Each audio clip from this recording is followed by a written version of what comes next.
earmuff, you stay on hard.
Welcome to another live episode of the BCSN SportsWrap.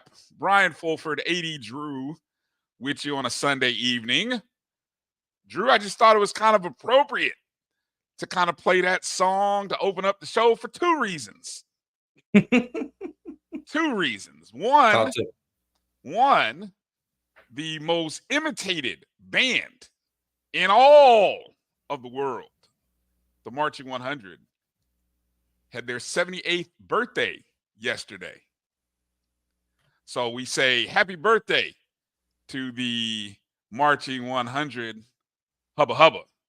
And then secondly, I just thought that song, that song has caught a lot of attention over the last few days because of some video game company choosing to use that song affiliated with another school that's not even an HBCU. So,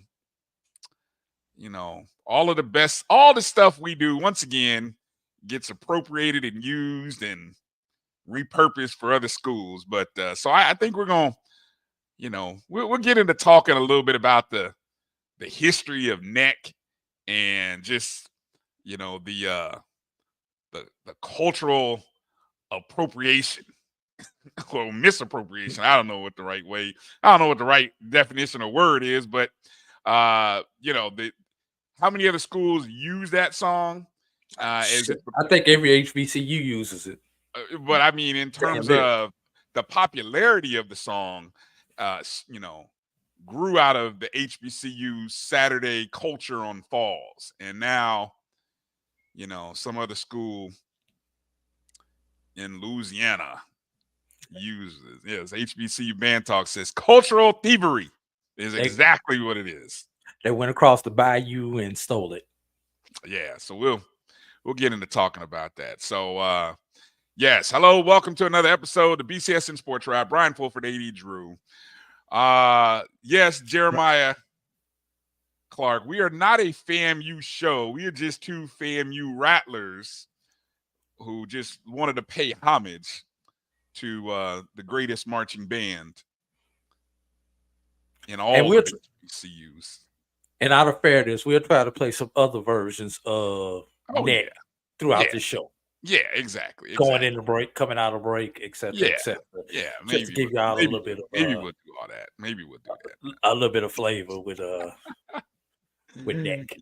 Exactly. But once again, happy birthday to the Marching 100. June 1st was the birthday of the 100. 78 years old. Awesome stuff. What was a little trivia you asked me earlier. Let's see if let's kind of see if some people are up on their trivia or history, I should say, HBCU band trivia. Who was the first HBCU marching band? Ooh, the first HBCU marching band. And I will give you a hint. Mm-hmm. It is not the band that you just played. Okay. Well, we can rule that. We can rule FAMU out as we the can first rule one. FAMU. We can rule FAMU out. Yeah. See, we already got. I don't think it wasn't the Sonic Boom, was it? Israel Carey. No, it wasn't the Sonic Boom, was it? Was it Sonic Boom? No. Okay. No, wasn't the Boom. Y'all only got about 80 more bands to go before it wasn't the Wildcats over on the on the beach. Our cousins on the beach. No, hell no. All right, well, just checking. So we'll see. Else I see somebody knows their band history. Yeah. Go ahead and give it to them. Yeah, exactly. I mean, it was. Yes, indeed. It was Tuskegee. Don't know if they were called the Crimson Pipers back then, but it was Tuskegee. That would have been back when they were Tuskegee Institute. They might have been normal back then.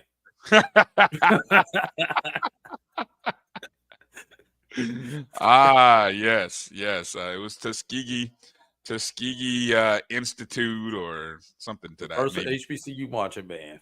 First HBCU marching band. Yes. Very cool piece of trivia. Okay. You know something else I've discovered, Brian? Yeah, what's that? Bucket hats and big headphones do not go together. No, I'm quietly watching you try to adjust it and adjust yourself there, not really knowing what you're doing or how it's working out, but all the same. What is that a hat of, by the way, you want to share? Because it looks like you have I didn't have the headphones on. What was that?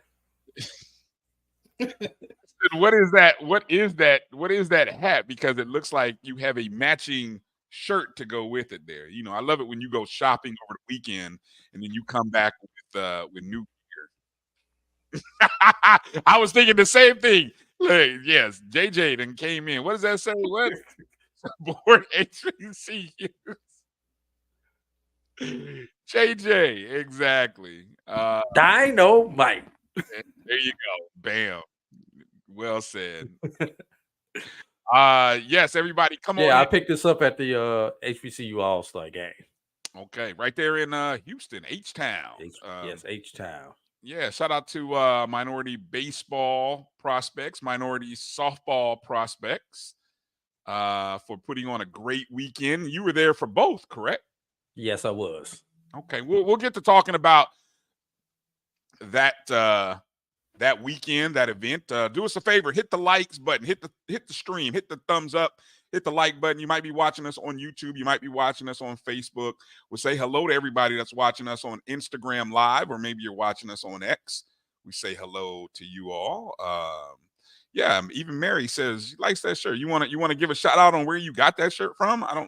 You said you got it in Houston, right? Yeah, I've got the information. I will go get it when we go on our break. I've got the cards out about a couple of different things for some of the vendors. So, I'll be doing a wardrobe change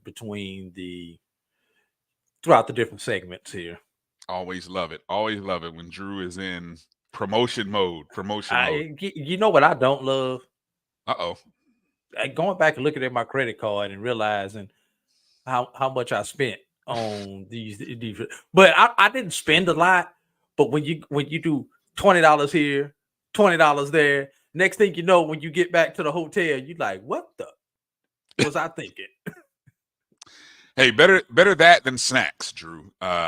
So those of us who live that snack life, we deal with that after the fact. But I will say this, Brian. Mm-hmm. I did not spend as much on gear as I did on Uber. Woo! Yeah. I took some expensive Ubers when I went to Atlanta the other weekend, and looking back on the bill, I was like, man, that plane ticket plus the Uber, I could have flown first class and rented a car and probably I came spent out more on better. the Uber than I did on the Ubers than I did the plane tickets. And there's a little bit behind it. I did have some credit, so I didn't spend a whole lot on the plane ticket. Okay. But and shout out to Dr. Kenyatta Cavill Mm-hmm.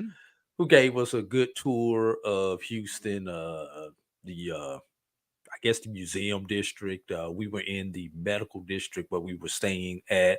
And those who are familiar with Houston may know what I'm talking about.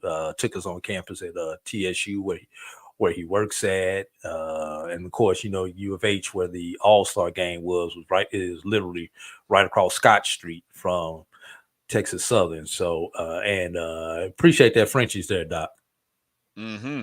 Frenchie's fried chicken. And yes, it is. That's my first time having it.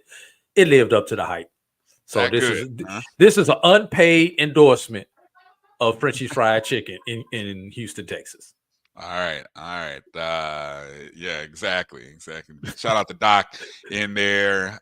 Yes, I wish I was able to be there with y'all. I wish I had gone because I often, you know, that's the Instagram algorithms. It must know that I know people from Houston, or because I always get these videos about these great places to eat in Houston. It always sends me stuff in Houston, Atlanta, and Orlando. So it must know something about that I have aspirations, or either I talk to or know people in those three cities. Obviously, I'm in Two of one the of them.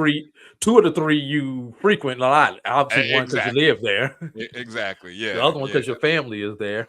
Right. I just have never been to Houston. I got that was my first time. It won't be my last though. I got reasons to go for more than one. So, but anyway, hey, let's get in. Obviously, we're talking baseball in this segment.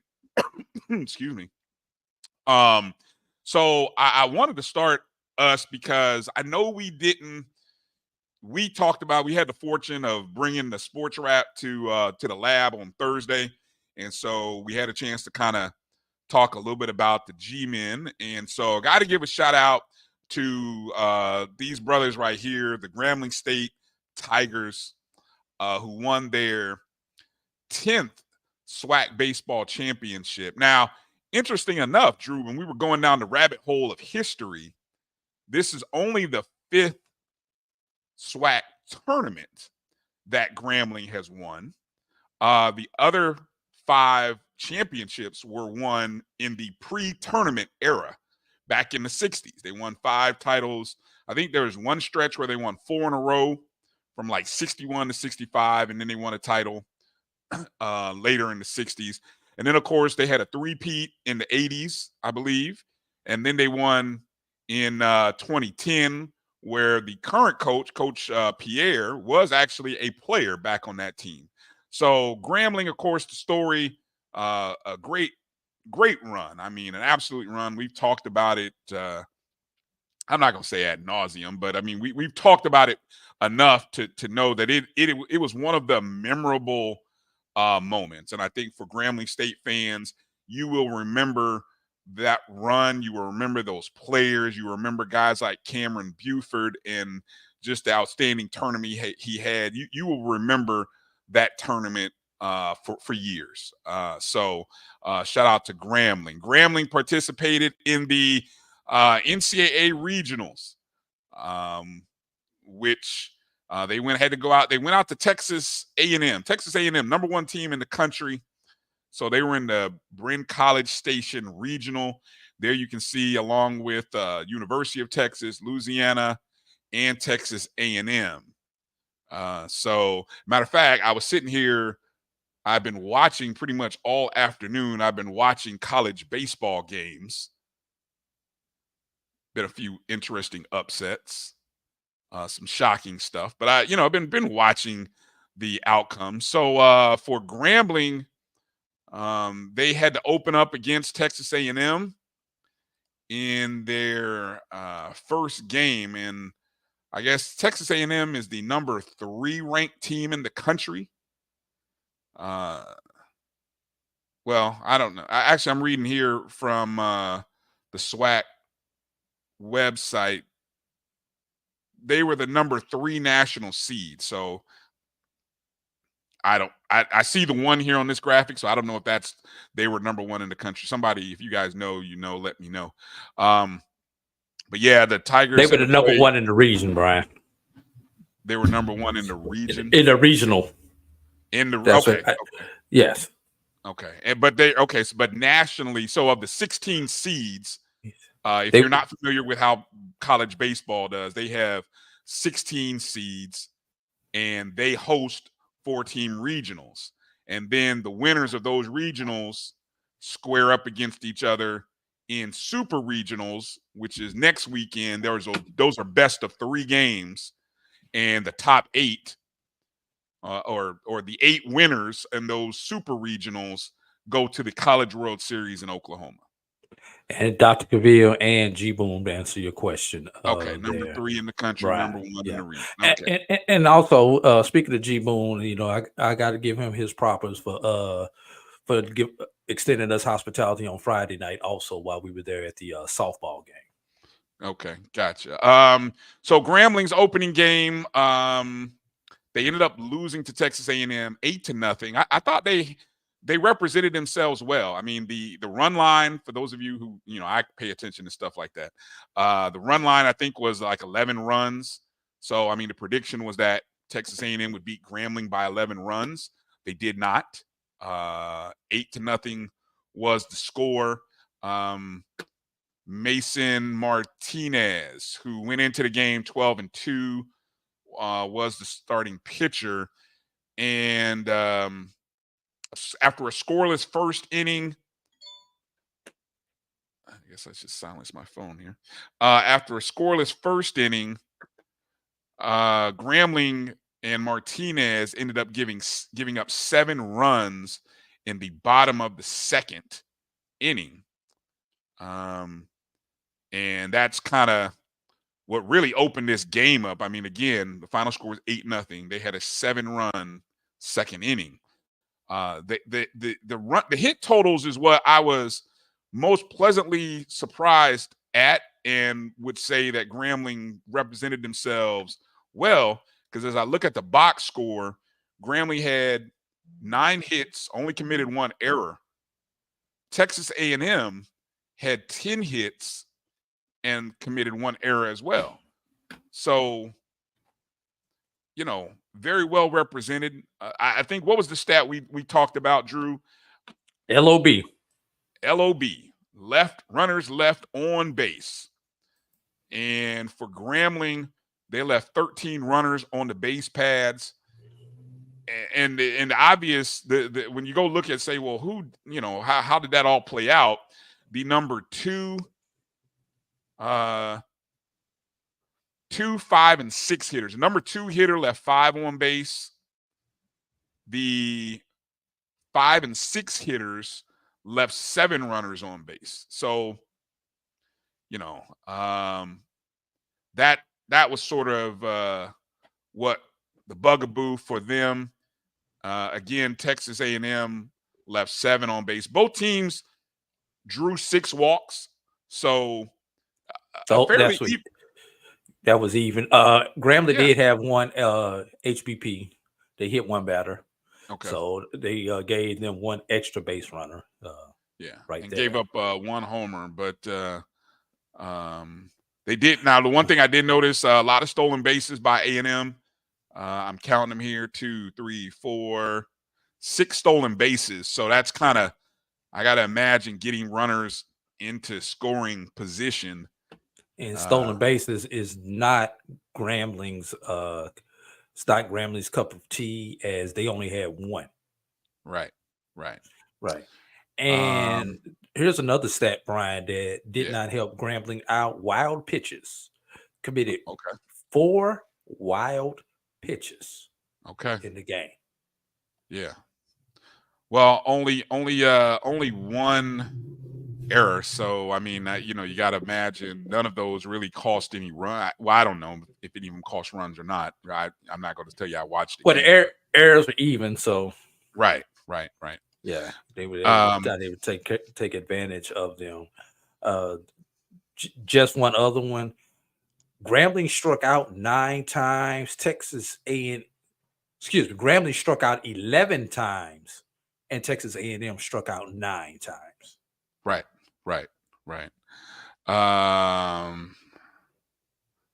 Yeah, Jeremiah Clark says Texas A&M had guys stealing bases, that really only had 3 attempts. So they obviously must have known something or had picked up on something, and just they were just running at will in that contest. So again, the way it's a double elimination field, so when you lose on day one, you go into the elimination game. And as you saw, Texas ended up beating Louisiana in that first game. So you had a Louisiana matchup in the elimination bracket. You had a Texas matchup in the winners bracket, and Grambling versus Louisiana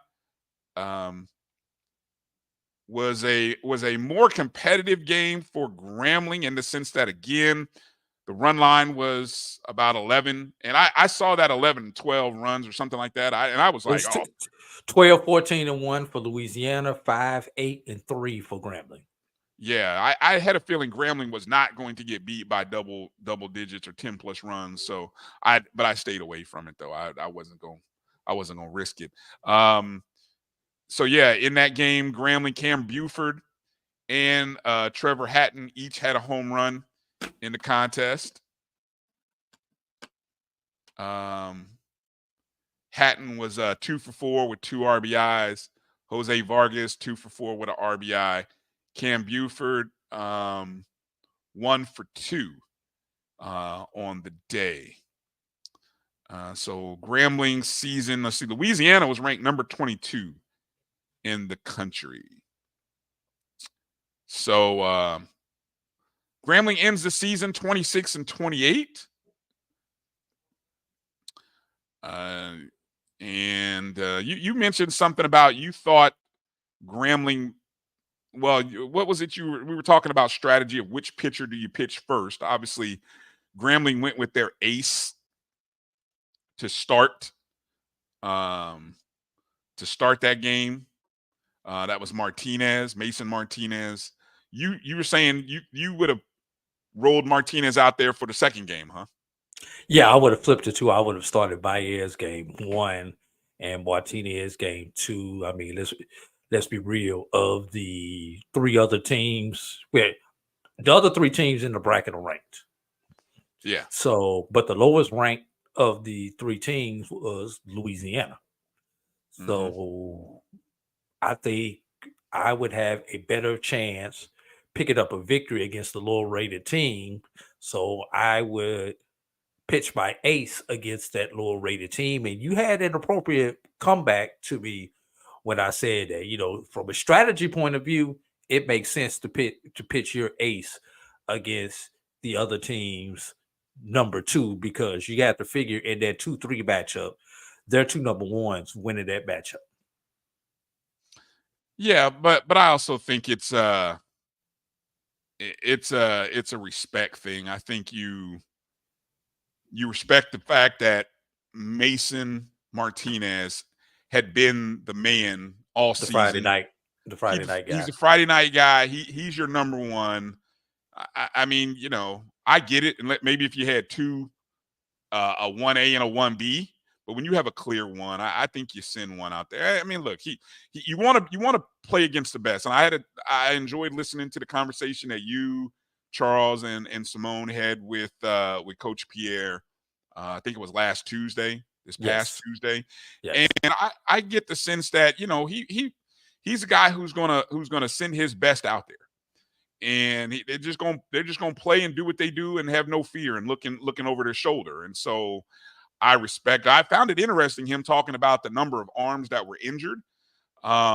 Which, man, those are always those little storylines that, because a lot of schools don't report and talk about injuries, that unless you got somebody who's really ingrained or that is paying attention to what's going on with the ball club and shares that through articles or conversations, that I never heard, I don't think I had heard that talked about very much. So, But shout out to Grambling. You wanted to mention something about the scheduling of, we were talking about the number 1 seeds in the SWAC tournament.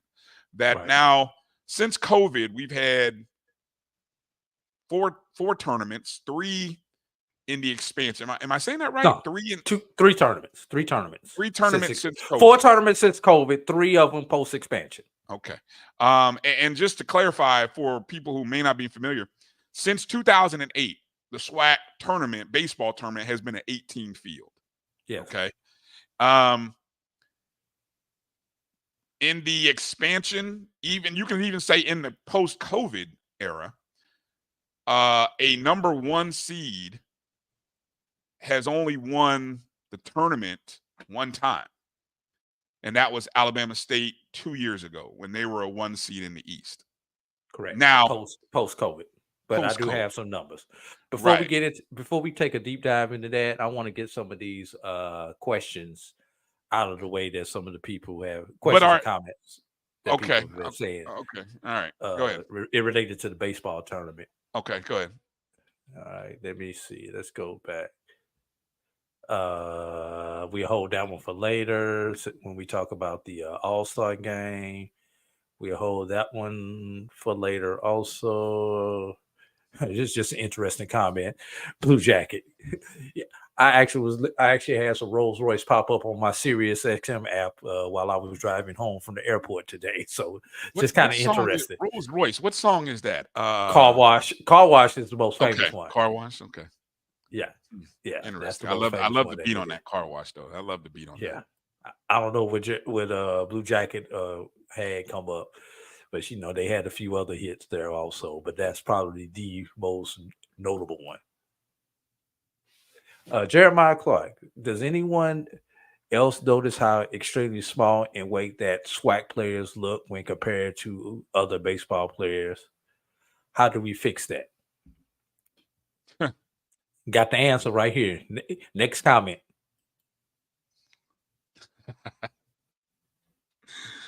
That helps. That definitely helps. Nutrition table, which kind of flows into the debate topic that we're going to talk about later when we get into some budget things a little bit later, Brian. So let's put a pin in that. Yeah, I don't know. I mean, most baseball players, I don't know. I guess everything. Look, what's the name? What's the name of the show? Must be the money. Everything comes back to money. So okay. I got a bite with the name of the show for tonight. But I don't think in those terms. Right. If that makes sense. I'm gonna say something else. Jeremiah, it's not just baseball. You pick a sport, male or female, and SWAC, BAC players, SIEC, CIAA players look smaller than their non-HBCU counterparts. I'm just saying. Football players look smaller. We don't look like we got the size of a North Dakota State in football or Montana in football. Same thing in basketball. It's no different than baseball. So that's the only thing that I'm gonna say about that. It's just a lay of the land, unfortunately. Mm-hmm.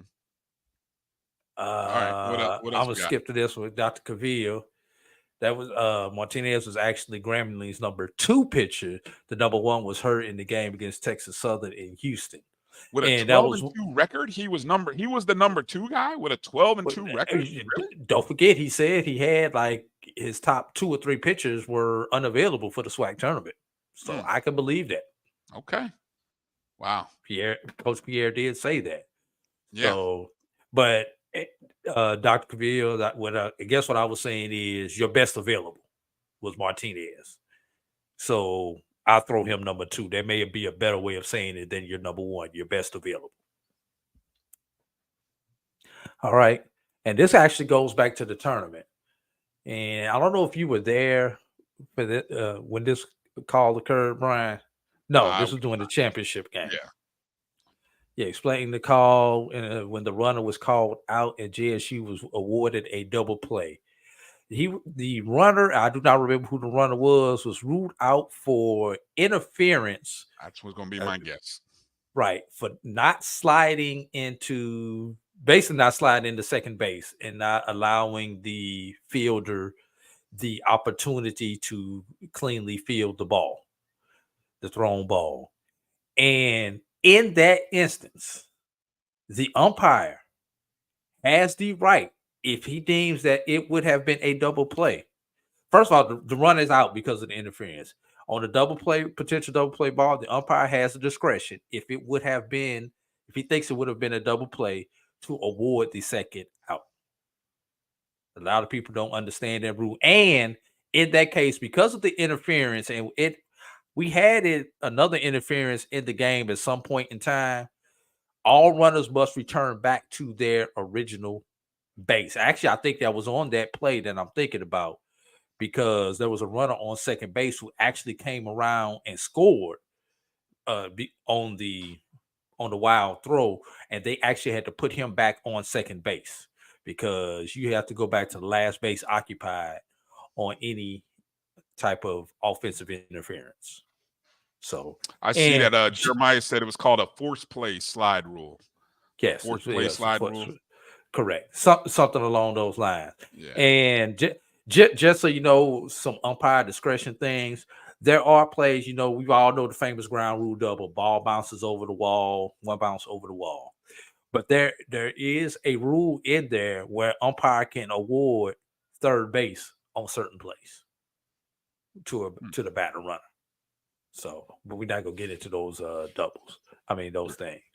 Yeah. And all right, so we'll hold those other two questions for later, Brian. Okay. Two pinned comments for the other segment. All right. Now Jeremiah and D-Lob, we're gonna get to yours a little bit later. You were mentioning obviously while we're talking baseball and last week we kind of wrapped up the softball season. This weekend kind of wraps up the baseball season. Grambling State named the Black College Nines HBCU national champions. I think consensus, any organization, Black College Sports Network, or anybody who has a final ranking, I think you would have to give that award to Grambling State as the only champion, the only team to go into postseason play out of the Division I level. I think it's just natural to give them that national championship status. Now, you were down in Houston for the minority baseball prospects, minority softball prospects, HBCU All-Star game, correct? And this is the sixth or seventh year. No, you too far, too fast. I'm too far. Yeah, four. Too far, too fast. Fourth, it is. It's number four for baseball. Second, and I've been at three of them, and number two for softball. That's what I thought. Okay, fourth year for baseball, because I remember we actually were there broadcasting the very first one in, where was it, Hoover, if I recall. So yeah, and what Hoover, Atlanta, and Houston twice. Okay, and what you noticed is, as a byproduct of what minority baseball prospects have done, you saw last year that Major League Baseball actually decided to host a HBCU All-Star Game event during their All-Star weekend. Yes. So now the one thing I always like about the MVP and the, I guess, the MSP, you have Division I and Division II players. And NAIA. And NAIA, yeah. So you get any HBCU has the ability to be represented in minority baseball prospects or minority softball prospects. Right. So you get a real good mix of players. Okay, starting with the softball, which was Friday. Now I know I didn't get the official I was trying to reach out to our boss to get this information, but they had a fastest player on the base pads, I think was the name of the award, and they had a home run derby. So it's almost like a base running competition as well as a home run derby for not only the softball and the baseball event. Now, I know, unfortunately, I couldn't find, and I don't know did you ever find out who was the young lady or young man who won the fastest man or woman on the base pads? What is the doggone name of the? She was from Albany State. I do remember that for the softball. Okay.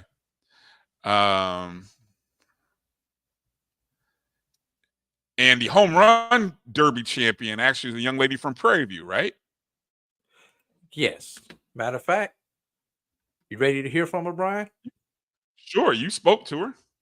Oh, why not? Let's hear from our home run derby champion. Checking of the ball around there in the home run derby. 7 consecutive home runs to start off. You even took a timeout and still kept the streak going. And opportunities to advance. Talk about being in the zone, because I've never been in the zone like that. I mean, when you've been playing for that long, you just kind of get in the zone. Whether it be just doing something for fun or even being in the game, everything fundamental-wise just comes together. You just do what you do for real. And let's be real, everybody. She had more home runs than she had out. 14 home runs. 10 out when it's all said and done. When you finally got the 10th out and you had 14 on the board, did you think that she would actually be able to catch you? I thought maybe because she came back and got me in the round before, but then I had to remember it's more outs than it was on time, so it's kind of hard to come and get 14 when you got 10 outs. So, last question I have for you. Yes. Get to be an all-star here today. What does it mean for you to be on the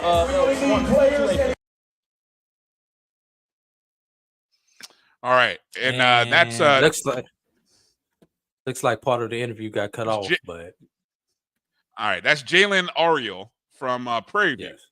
Prairie View A&M. I hope I said her last name right. Jalen Ariel from Prairie View A&M, who was the home run derby champion.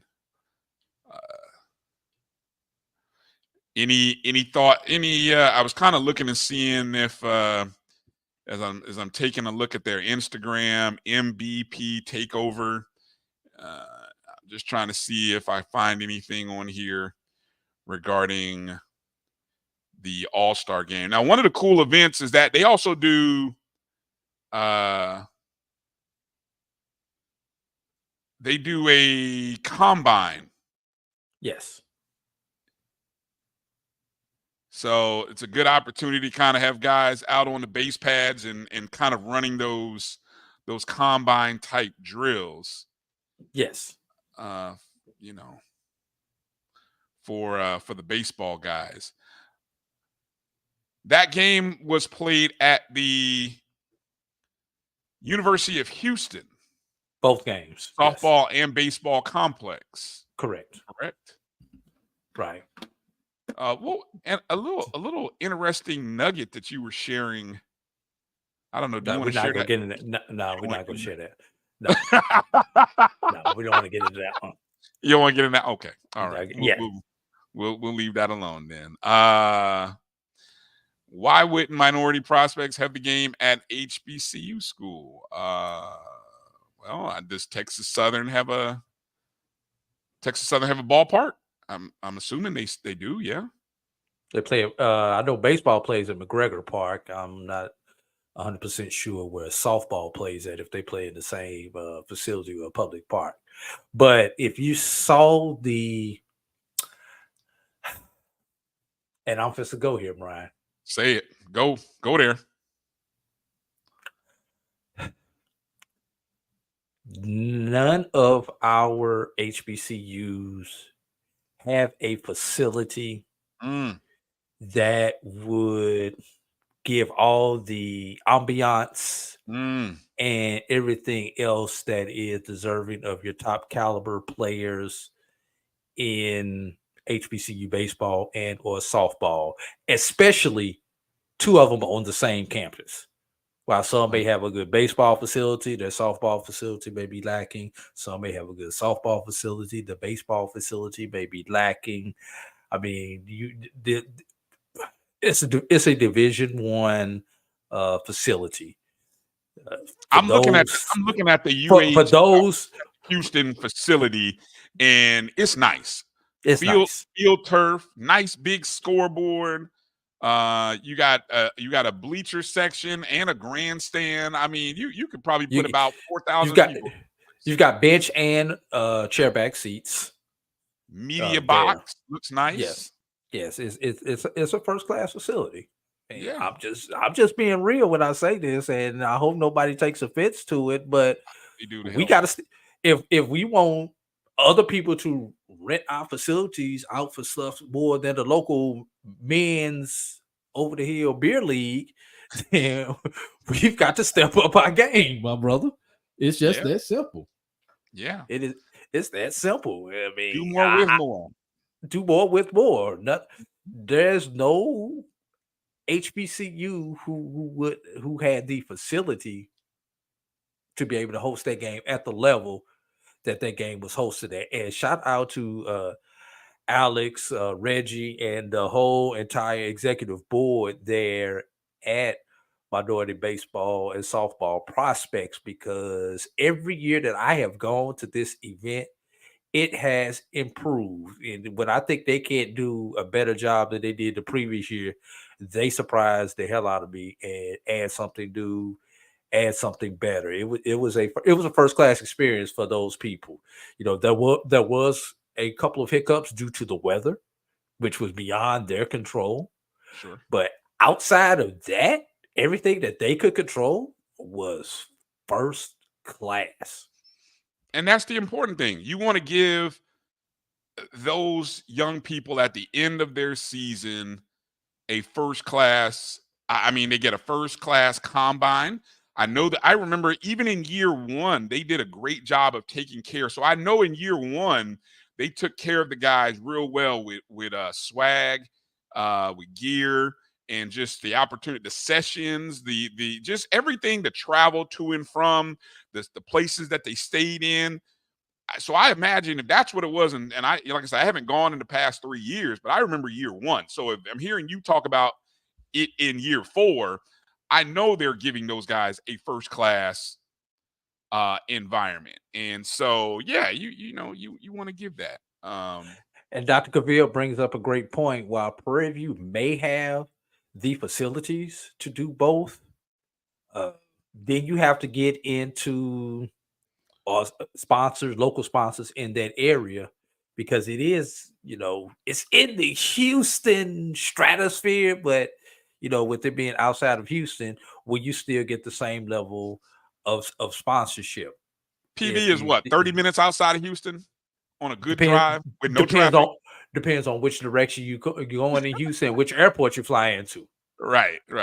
So, those are other things. And a lot of these kids have spent their time on HBCU campuses. Give them the first class experience of jumping off campus. Not saying that the Division I is first class because it's Division I, but get them out of that normal atmosphere, that normal environment, and get them into something different. And reward them. You can say it, Drew. You can say it. It's first class because they got money. They got money and they take care of their facilities. They got facilities because of money. Unfortunately, that's not what most of these guys work with, and so that's sad, but it's the reality. Yeah.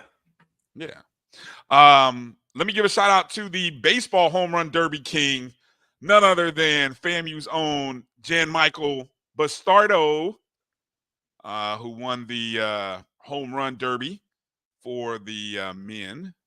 Again. And if you want to see that interview, you'll have to wait till Wednesday's ONG Strike Zone to see that interview. Right. Maybe in the break we can figure out who was the fastest softball player and the fastest baseball player. I have the baseball player. Oh, who was it? The fastest baseball player was Ferrum Charlton from Florida Memorial. Okay. And I'm going to give the caveat on why I got that text with that information. How did they run? Did they run from? Is it a first or third kind of thing? No, it's a straight 60. Oh, from what, home plate to first? No, well, they did it in the outfield, but they ran a straight 60. Ah, okay. Yeah. All right. That's okay. So I'm not going to. It is what it is. Yeah. Okay. And you know why I got that nugget? Why? Somebody's listening? No, well, that too. Mr. Charlton is the cousin of CEO of Black College Sports Network, Roy Evans. Oh, okay. Oh, there you go. Good to know people. Good to know people. Did you find out who this? Appreciate that pushback, Doc. Oh, okay, that's fair. All right. I've never been there, so I mean, But when you come from when some of us come from seeing Division II and NAIA facilities and some of the other one, that's first class for us. All right. Okay. Let's do this. Let's take a break. We're well over. And I promised Drew with a script that we would get in and out in 2 hours. Oh, you know I knew better. We're gonna skip over a few things in the next segment. We'll come to that. I appreciate that. We'll come back to that. We'll move the B block back to the D block, and then we'll come back and kind of talk about some of the news stories related to the NCAA. Some interesting stuff happening with the NCAA. And I'm not talking about the NCAA football game. I'm talking about the organization that oversees collegiate athletics. So We'll talk about that and more on the other side. You're watching. We still got to get to the SWAC championship comparison when we start breaking some stuff down too. Okay. Baseball. Yeah. Okay. So we'll have that and more right on the other side. You're watching the BCSN Sports Wrap. We'll be back in just a moment. It's never too early to plant the seed, to share the tradition, and instill a sense of pride in your HBCU with your little ones. HBCU Pride and Joy Children's Boutique helps you share your school spirit with a wide selection of adorable kids apparel and accessories officially licensed from your favorite HBCU. Visit hbcupridejoy.com and follow us on all social media at HBCU Pride Joy on Facebook and Twitter. This is Brian Fulford. A.D. Drew and I are co-hosts of the BCSN Sports Wrap. We talk about all things related to HBCU athletics. From the games, teams, coaches, and fan interest stories, we cover it all. You can find our shows on Facebook at BCSN Sports Wrap, YouTube at MyJBN Online, and everywhere you listen to podcasts like Anchor, Spotify, Google, and Apple Podcasts. You can also find the show on the Jericho Broadcast Network's app. Make sure to download. We look forward to you joining the conversation and being a part of the show. I'm returning to Clinton Paris, and Tampa's my community. I grew up here, went to school here, and my wife and I make our home here. What makes Tampa special are its people. So when I represent someone injured in my community, it's personal. Call my office and speak to a real lawyer and not some referral service. I will fight the insurance companies to get the settlement that you deserve. At the law office of Clinton Paris, we take the pain out of being hurt. Since 2002, Empowerment Resources, Inc., a nonprofit organization, has empowered more than 1,500 youth and adults in Duval and surrounding counties through its programs Journey into Womanhood, Girls Mentoring, Life Skills for Teens, and Parenting Education Coaching. To get involved with programs, volunteer, or donate, visit www.empowermentresourcesinc.org. Follow us on social media, facebook.com/empowerment.resources and instagram.com/empowermentJAX. Let's face it, shopping for insurance can be time consuming. That's why when it comes to your auto, home, and life insurance needs, make things simple and trust the experts at Allstate. They will help you get the coverage that fits your needs while helping you bundle your life, home, and auto policies. Bundling saves you money, sure, but it also saves you time, so you can enjoy the things that matter most even more. Contact me, Tammy Haynes, your local agent, for a free personalized insurance quote. Allstate, are you in good hands? From novice to aficionado, find yourself here. High quality cigars plus personal customer service. Slow Burn is Waco's only mobile cigar lounge, featuring a meticulous, curated collection of premium cigars. Visit our website, www.slowburnwaco.com. That's www.slowburnwaco.com.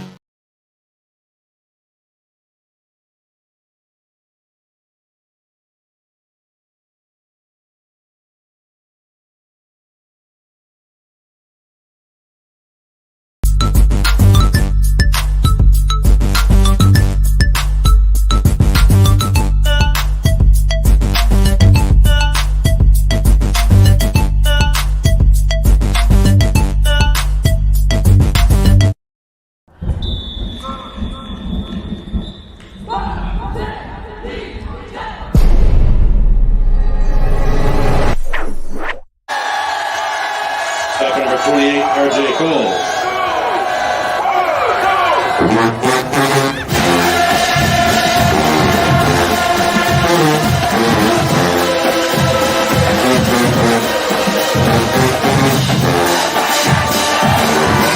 First quarter, score, Bulldogs 7, Spartans 3.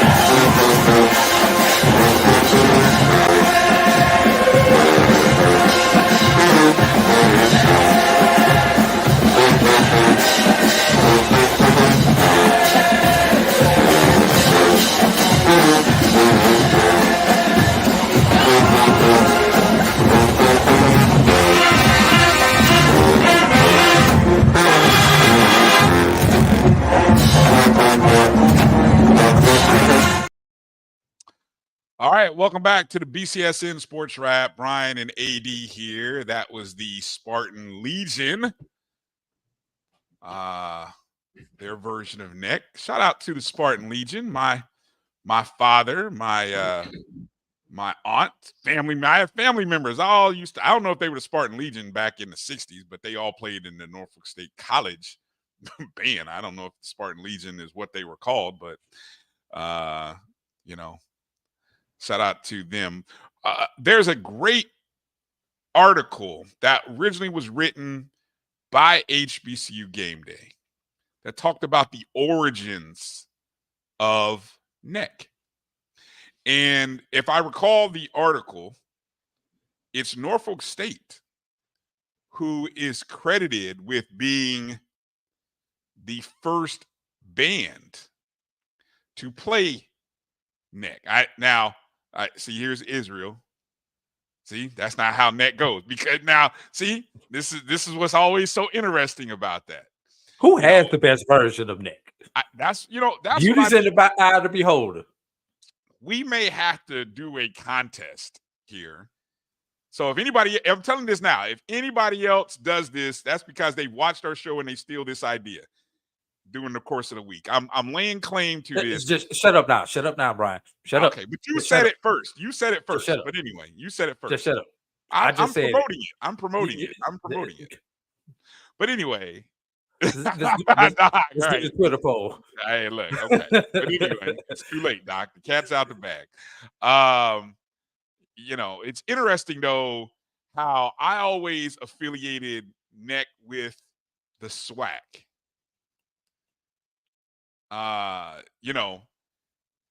And so what I learned through that article, see, there you go. I'm just referencing the article. See, Texas Southern people will argue me down. Here we go. Texas Southern. I'm just going. Okay, do I need to go back and find? I will find the article in the next break. I will find the article in the next break because I swear that the article stated, but again, look, it is what it is. Bryan, but anyway, we know. Take a lesson from somebody who has done this many a time. Open mouth, insert foot. Quit while you behind. Why? No, come on, Drew. Really? Come on, man. Look, now A&T has jumped in the discussion now. A&T has the best version. Oh, see, everybody thinks their band has the best version. All right. I know who's got the best version of Hey Smoking in the Barn.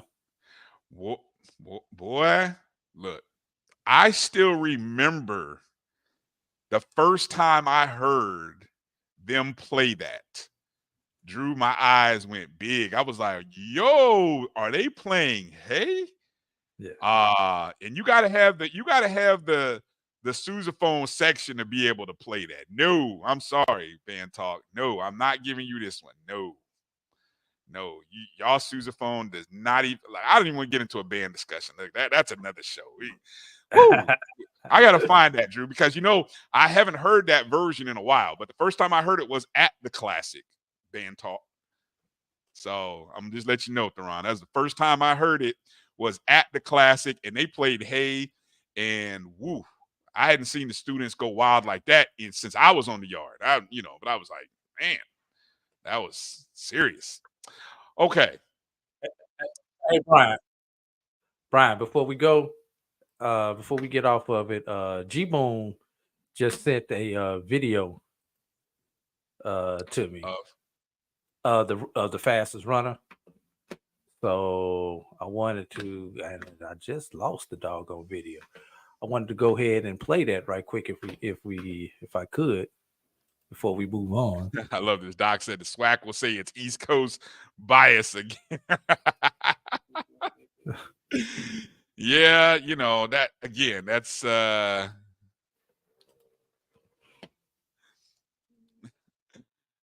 man, you guys are hilarious.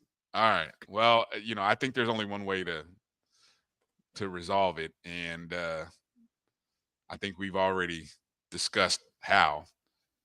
The question is, will we be fast enough to put it out there before somebody appropriates it from us? Because that's what happens. That's what happens. All right, you got the video queued up. Yeah, let me. All right. So for those who are watching, great. If you're listening via the BCSN Pod Zone, which I want to encourage everybody when you download your podcast, favorite podcast platform, BCSN Pod Zone, is where you can find us on Apple, Spotify, iHeart.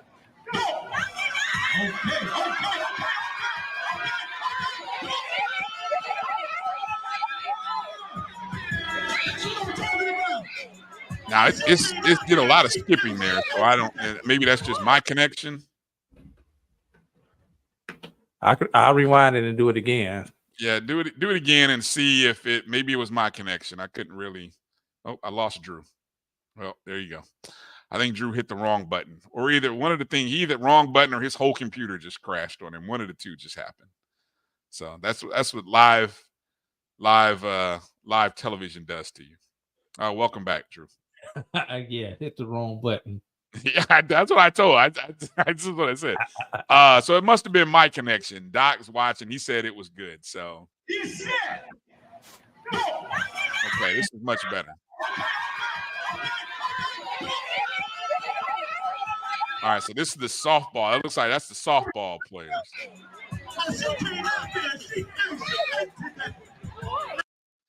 All right, so who won it though? Who won the softball?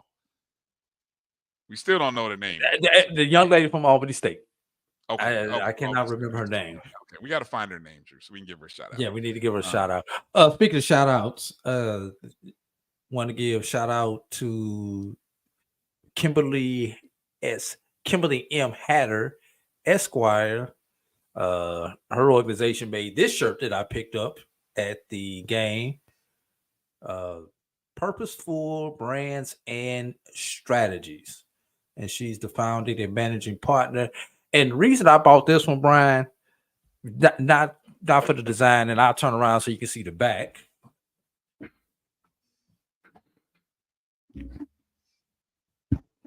Faith over fear. Okay. Yeah. Faith over fear. Reason I just picked this. picked this design out. They had multiple designs, but this organization takes young men and women and give them second chances.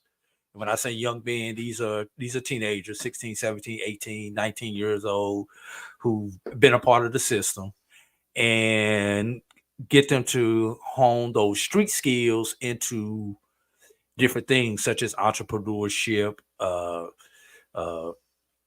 different trades, plumbing, welding, different things like that, to get them turned around so that they do not become another statistic. Because as we know, college is not for everybody, Brian.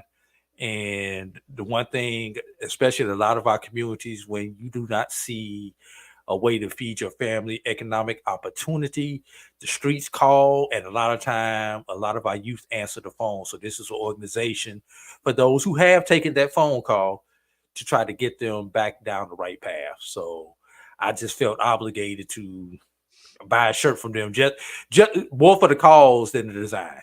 And this is just the design that I decided to pick at that point in time. They press it right there on the spot for you, and I gave them a nice little tip also, in addition to the cost of the shirt. All right, so good deal. And that first shirt, just so I can go ahead and get all these promos out the way, that first shirt that I had was from I Support HBCUs, and they are on Instagram.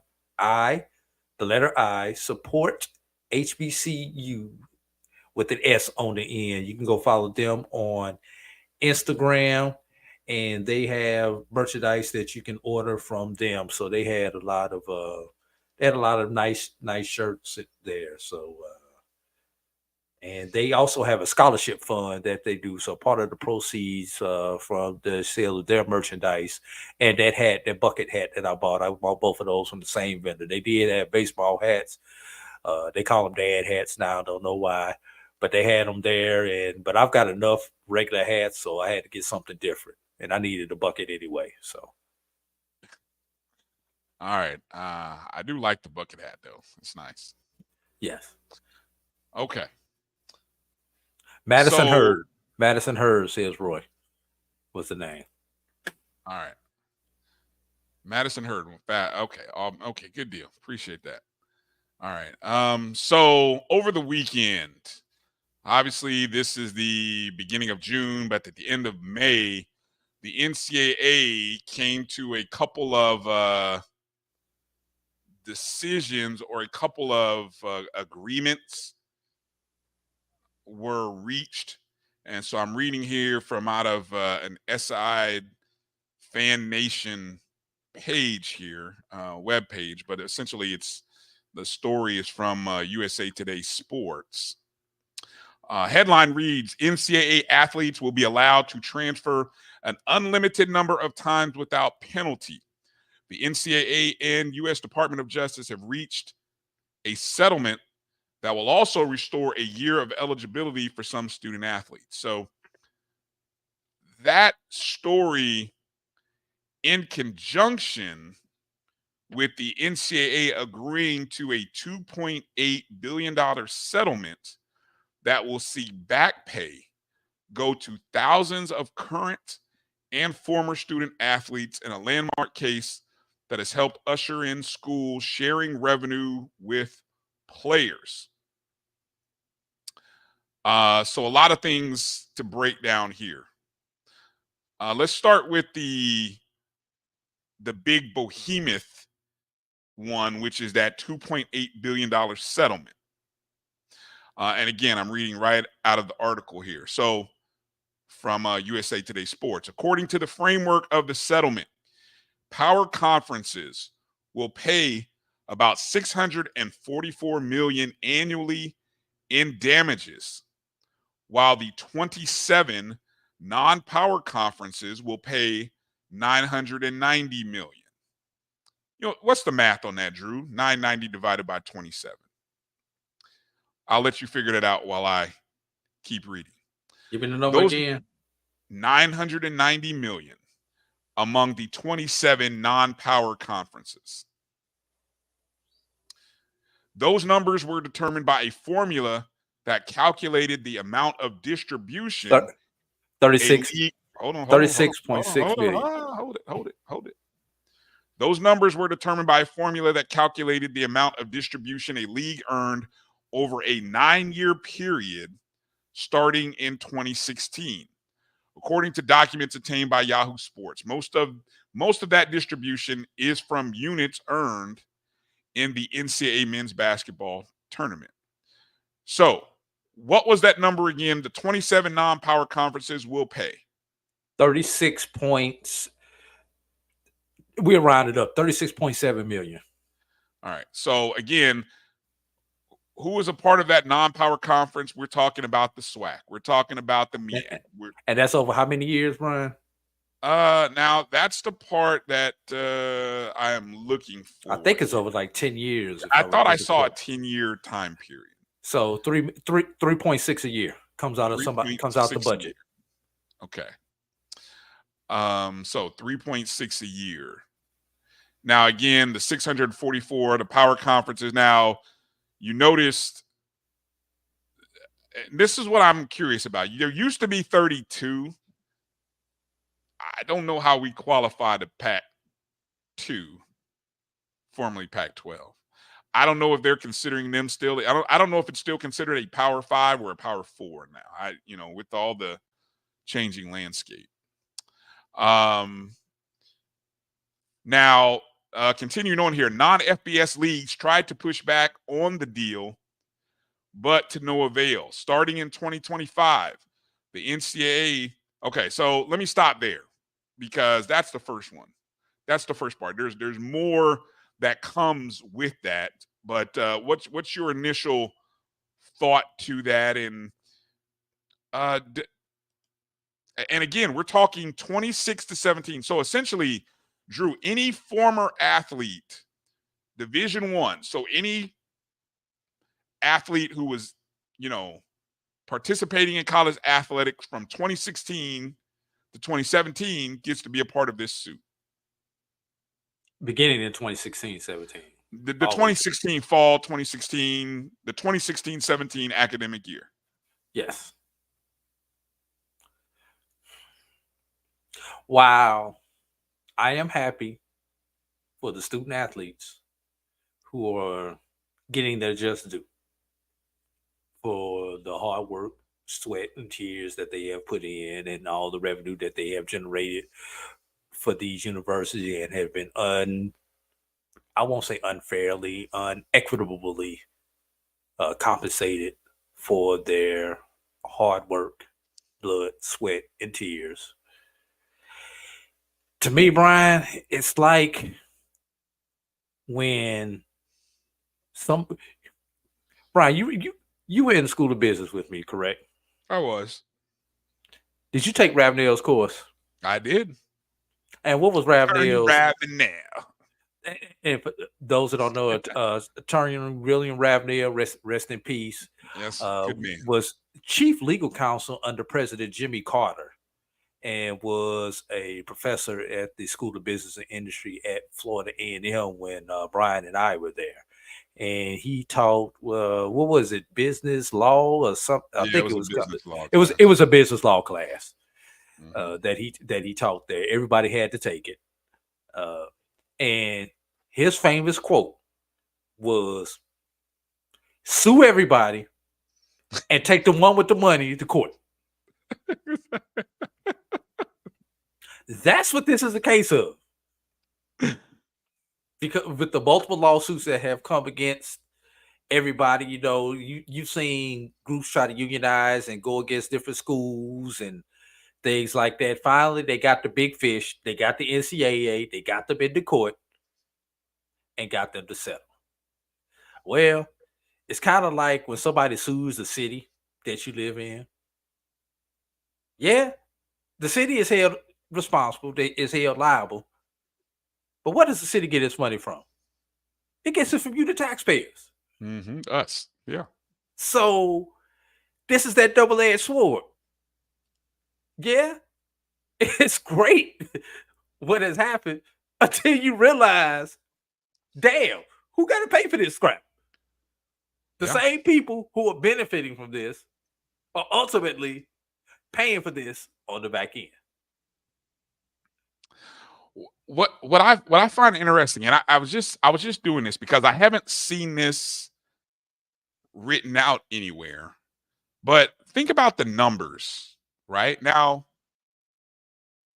we said it was an average of what? 37? This is Bryan and A.D 37. Okay, so 37 million year. is what each conference. Well, wait a minute, per year? Yes. No, 37 total, about 3.7 per year. I'm sorry.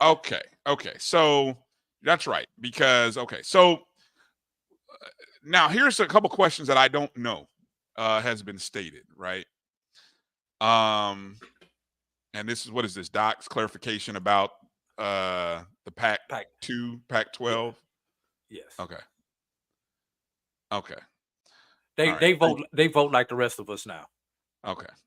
Is basically what he's saying. I got you. So,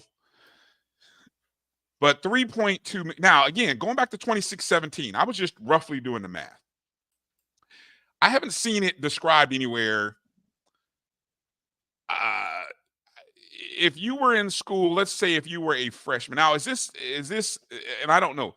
One of the things that has to be figured out is if you were in school for 4 years during this time period, do you receive a compensation for each year that you were in school? So if, Brian, or is this, you going too deep? Am I? But it's a question that, it's a valid question. It's a valid question, which I don't think has been put out there yet. But the one question that has been put out there is, will all student athletes get compensated equally? And that's been a resounding no. It is? Yes. Explain. Football players will get compensated more than basketball players. Basketball players will wind up getting compensated more than baseball players. And, those non-revenue sports. And men will get compensated more than women. And this has nothing to do with Title IX. What are they basing this? So what is the metric or barometer that they're using for the nature of this? Oh, well, let me finish this. Revenue. Oh, go ahead. What I find interesting is this settlement is based upon basketball revenue, but the money is going to be distributed more to the football players. Now you figure that out. So when is a basketball player going to get pissed off and go after the football players and say this is not fair, this is not just? Is that that's the next lawsuit coming, huh? That's the next lawsuit coming. Because the money is coming out of the basketball money. That's where the bulk of the payments are getting paid back for. And keep this in mind, everybody. It's not money. Schools will not be directly paying this money back. It's going to come out of the revenue distributions that the schools would receive over the next X amount of years once they decide the final language of this. So it's not like they got to reach into the checkbook and pull it out. But you know as well as I do, that's money that you counting on.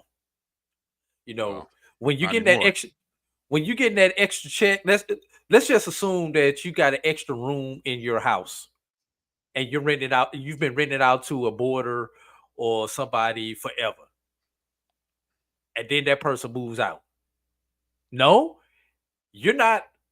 Your expenses haven't changed, but your revenue per month, because that extra $500 a month or whatever you were charging that person, has now changed.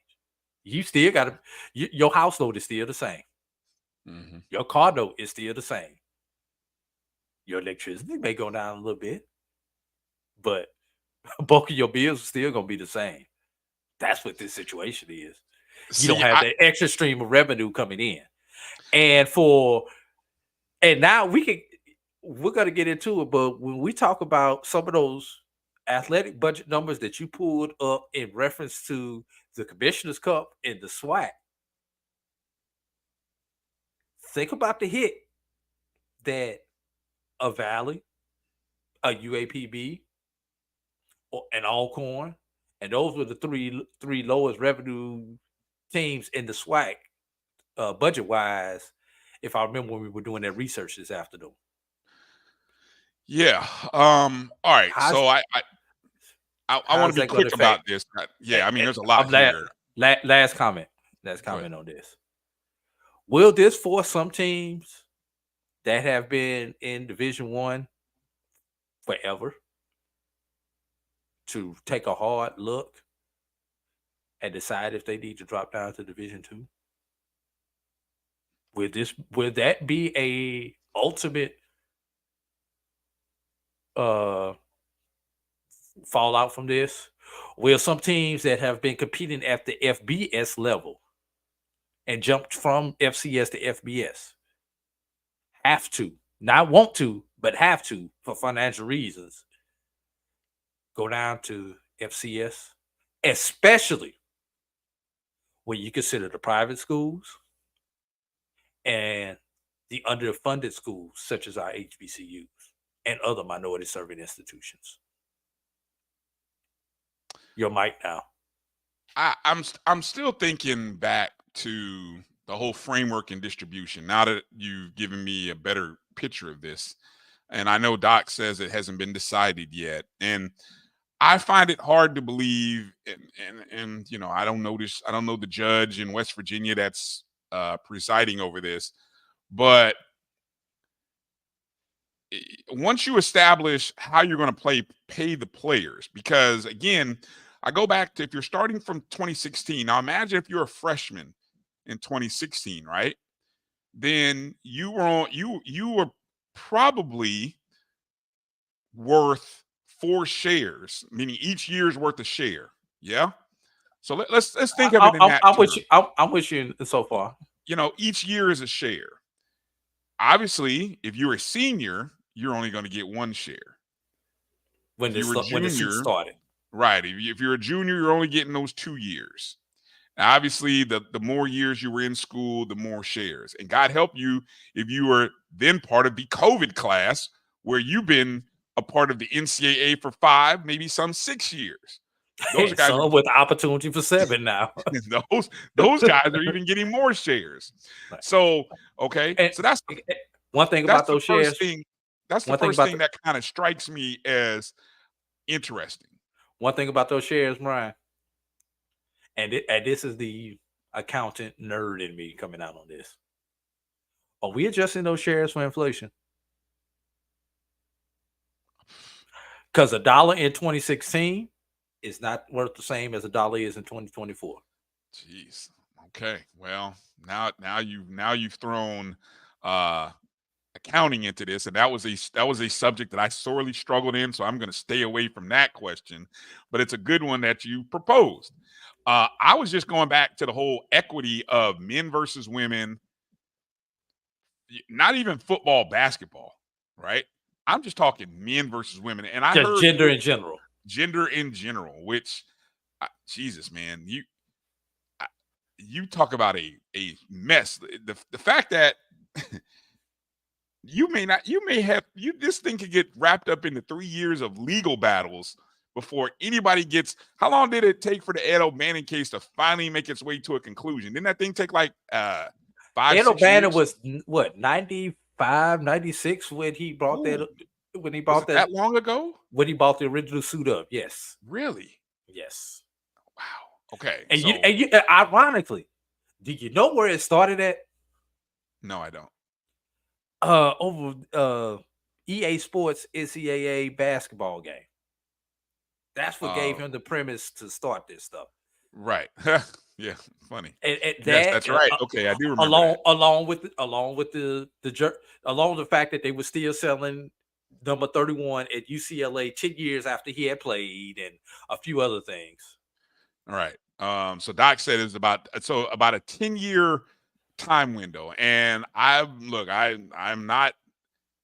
Who knows? It could take that long for them to figure out the distribution of this money, right? Because again, I heard Wheeler Brown say this on yesterday's Carlos Brown show, and I thought him saying that.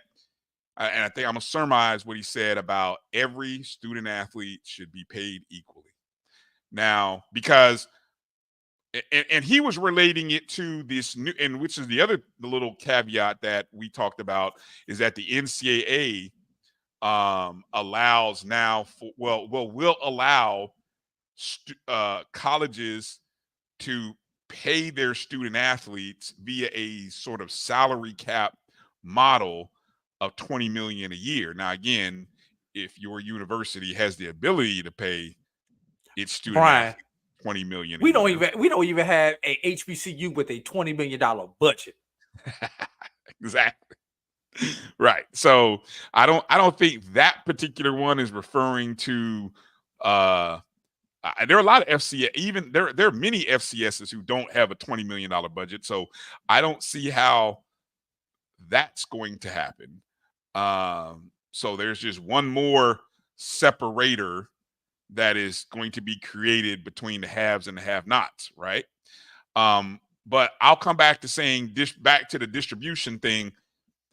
You're going to open up a whole can of worms if you're going to separate men versus women who are all in college, who all did what? They all sacrificed. They all gave their time, effort, blood, sweat, tears, blah, blah, blah. You know, that's going to be the interesting thing to watch. Break that. And so what's Doc saying? Oh, okay, so I can't call it a salary cap. Okay, because it's all right. Well, I mean, I call it a salary cap because that's what most people are familiar with, that phrase and that terminology. True, it's not a salary cap because it's not collectively bargained, but I'm calling it that just to make it relatable for people who, you know, want to keep it simple in their in what they know and are familiar with. Where's the I want to go back to this article because in talking about that I think I had it in here. Okay, the NCAA and U.S. Department of Justice reached a settlement that will allow student athletes to transfer an unlimited number of times without penalty. Additionally, the NCAA is required to restore year eligibility for current student athletes who missed a year of competition since 2019-2020 due to the old transfer eligibility year. So it's just not that 1 year, Drew. I think when we were talking earlier, we thought it might have been just that 1 year. So it's anybody who might have missed a year since the 2019-20 year, which again, the 2020, that was COVID. So that's the COVID year. So we talked about kids already getting a year for that year, right? Well, if any point since that time that you missed a year of competition because of the old transfer eligibility rules, guess what? You got another year now. So here's my question. You missed your year. Okay, it's gone. But you still played 4 years. Okay. That means you get a fifth year on the house. Yes. If I'm reading into this correctly. Yes. And if you were in school, which we do have some seniors who were in school during the initial COVID or enter school during that year, that free year of 2020, 21, they would be upcoming seniors. Right. Naturally. They get, if they transferred, and this only applies if you transferred, you get a bonus year. Yeah.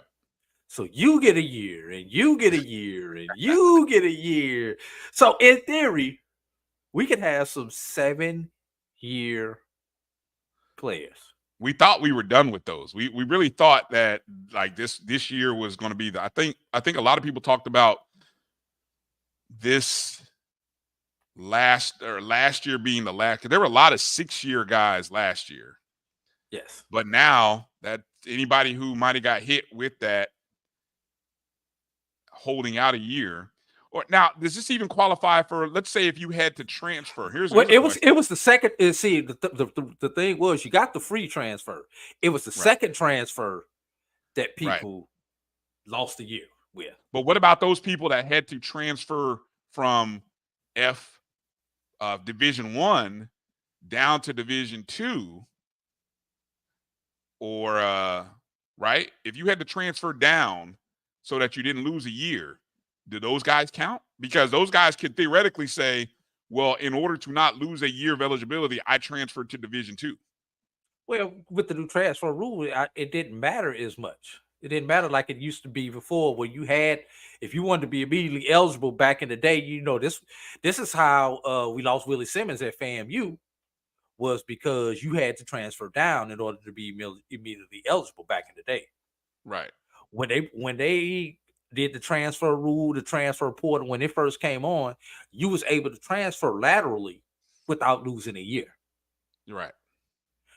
But the penalty was if you transferred a second time, the year in residence, as they call it, still applied.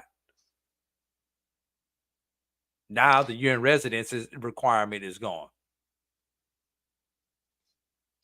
How do you think athletic directors within our space? I mean, because I mean, it doesn't make sense to talk about the guys who have money, and even and what's even funny about this, even the programs in the group, I'm gonna call them the group of five, even at that level, they got money, right? So I'm not gonna cry any tears for them, but I'm just curious. How do you think the SWAC, MEAC, athletic directors are looking at this landscape? Do you think they're kind of looking at it, throwing their hands up like, well, I really can't do anything about this because I don't have the budget to do half this stuff anyway? Or do you think there's some of them that will use this as an opportunity to find a creative way to separate themselves from their competitors who can't? Brian, you're going to have a lot more Nick Sabans over the next year or two. What, old school people leaving? I refuse to deal with this. Coach K's and Nick Sabans, I refuse to deal with this. But look at the athletic. I'm just going to use the SWAC, and I'm just kind of doing a mental Rolodex of the SWAC athletic directors. I can't think of very many of them that are over the age of 60. 50. Yeah, I want to say most of them under 50. Oh, yeah, I can't think of any of them that are plenty of them. They're maybe a good number around that 40-ish age, give or take a year or two. I'd say there are more under 50 than there are, 60 or older that have been doing it. So I don't, I think they're up for the challenge. Let me think, Brian. I'm really thinking Reggie Diaz may be one of the oldest athletic directors in the SWAC. You're probably right. Now that you mentioned that, yeah. And Diaz is because he was playing college ball in the 70s, right? So that would put him over 60. Yeah, he may be the oldest athletic director, even though he looks 55. I'm just saying. Yeah. Reggie got them good genes. Can anybody out there? Okay. Yeah, Edwin said Reggie is probably Kevin Granger. Kevin Granger of Texas Southern. Is that who he's talking about? Yes, I would assume is Granger's. But didn't he play ball in the 90s? In college? I was going to say 80s or 90s, maybe late 80s. Southern folks in here. Yeah, when did Granger play? Okay, yeah, Reggie Theus is 65 years old. Yeah. Okay. One other unique addition to what the NCAA ruled and all of these settlements. There's even and do I have this? Hold on. I think I have this nugget which was sent to me. And I gotta find it here. It has to do with sponsorships, in that it looks like the NCAA is going to allow, where is it? Come on. I thought I had it pulled up already. It looks like the NCAA is going to allow college. Here it is. Okay. Bam, here it is. Corporate logos could soon be coming to college athletics, fields / courts, and uniforms as schools look for new revenue sources with direct NIL payments to athletes on the horizon. This comes from an article from On3 NIL. That's on3.com, right? Let's see. This was from May 30th. So it says, next week, the NCAA's Playing Rules Oversight Committee is expected to consider a policy change that would allow schools to place a corporate logo in the middle of their football field. SEC Commissioner Greg Sankey added, according to USA Today, quote, "We've had jersey patches in bowl games. I would anticipate there's going to be a continuing push for new revenue streams, and we're going to have to come to some agreement in this new environment on where those limits exist." So essentially, you've seen that look in the NBA. The NBA went to doing that a couple years ago, right? Yes. Obviously, it's been a thing in soccer. And WNBA even replaced the names for a while with sponsors. They went to a soccer model where they just were like, "What if you want to be?" I think the Phoenix Mercury were the one that I recall, because they used to be like the T-Mobile Mercury or some jazz like that, right? Yeah. So, and obviously we've seen the logo in the top corner.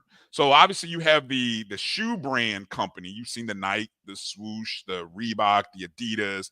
I don't know if anybody's sponsored by Reebok. I don't know why that just came out of my mouth, but They still do basketball shoes. They still do.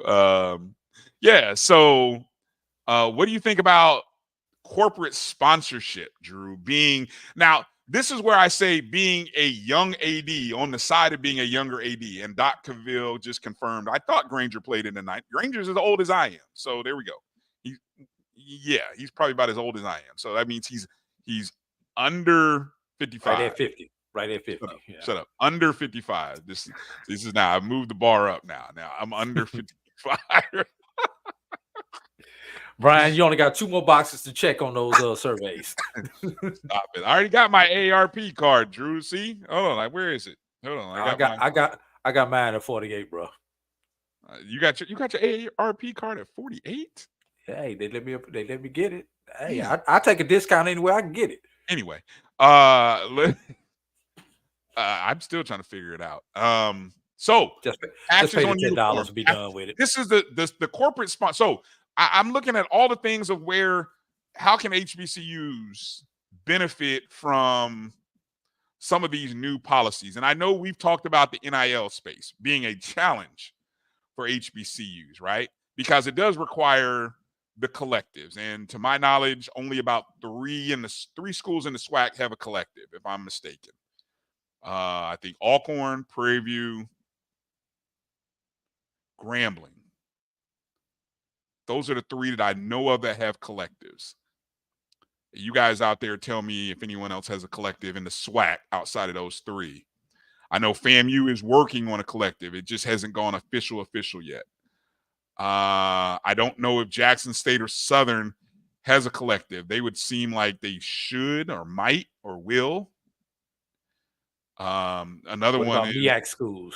MEAC school. I think Howard has a collective, or if Howard doesn't have a collective, Howard knows how to navigate its NIL space, especially with I know the basketball program has been men's basketball has been well documented, but A&T, Tennessee State. I believe A&T wasn't that the article A&T was talking about having a collective and the athletic department was behind it. I think it was A&T, North Carolina A&T. But anyway, what's your thought on college sponsorship logos, and is that the easiest, easy in italics, the easiest opportunity for HBCUs to sort of create new relationships, or Drew, getting the university, who's always making these sort of corporate connections, getting the university and their relationships more in line with the athletic department? Bryan, it may not be the easiest way, but it may be a necessary way in order to do this. Let's relate this back to how this segment started.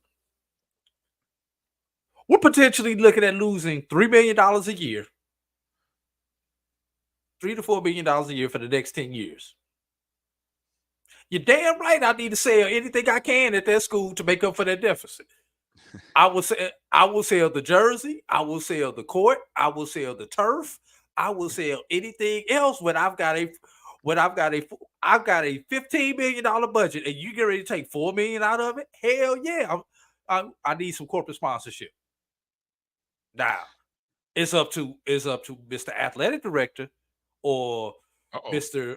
Institutional Advancement, Athletic Advancement, whoever's in charge of athletic advancement, because marketing. First of all, athletic advancement, if there is a separate person, external is what they're called on some campuses, but whatever the title is, and institutional advancement, who oversees it for the entire university, they have to work hand in hand with this in order to get this done. Now, if we're talking just a patch on the basketball jersey, yeah, let's handle that within the athletic department directly. But if we're talking putting a logo on our field, on our basketball court, on our baseball diamond, softball diamond, tennis courts, whatever, now we have to involve the other side because of the facility, especially when you're talking with some of the different state rules that you have with the facilities with certain states and certain state institutions. You have to involve the other side of campus. So, but yeah, you have got to come up with any and every creative way, which is why I go back to the point of the younger athletic directors into this space, understanding the changing dynamics, and those younger athletic directors surrounding themselves with even younger people who can navigate the space. But a lot of the problem is, Bryan, a lot of the people in the other big office, in the big office on the other side of campus, whatever that building is called on the other side of campus at your institution, a lot of those people are those 60, 65, 70-year-old tenured people who have all the knowledge in the world, but it's kind of hard for them to change their ways because technology is moving so fast and things are moving so fast. You have got to start getting some younger, forward-thinking people into some of these leadership positions, either as the top or the person who the top person trusts to help navigate them through the decision.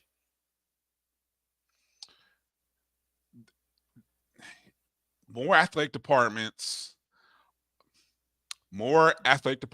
universities. Let's say universities, because this doesn't happen without the university. No. The universities are going to have to create, it's almost like a new department is going to have to be created to deal with not only NIL management, but that NIL management as it relates to dealing with the corporate dollars, because all of this sponsorship is all a function of NIL, right? Because if A.D. Drew's Chevy dealership, right, wants to sponsor Tuskegee University, well, but what am I sponsoring? Well, that's the question. I mean, are you sponsoring a team? Because in sponsoring a team, that could be NIL dollars that not only are going to. Okay, here's what I'm thinking. Right, I'm just talking here. I'm just as I'm hashing this out live with you. I have a company. I want to sponsor the women's basketball team. You used to coach the women's basketball team, right? Coach with them on the staff. So your logo being on the jersey, almost in the same spot my former club program is here, right? You put the logo here on the left side. You got the traditional whoever Tuskegee conference logo on the right side. Conference logo on the right side, whatever. Yeah. Okay. And you're probably also sponsoring, I don't know, something else for the team. How about the shooting shirt?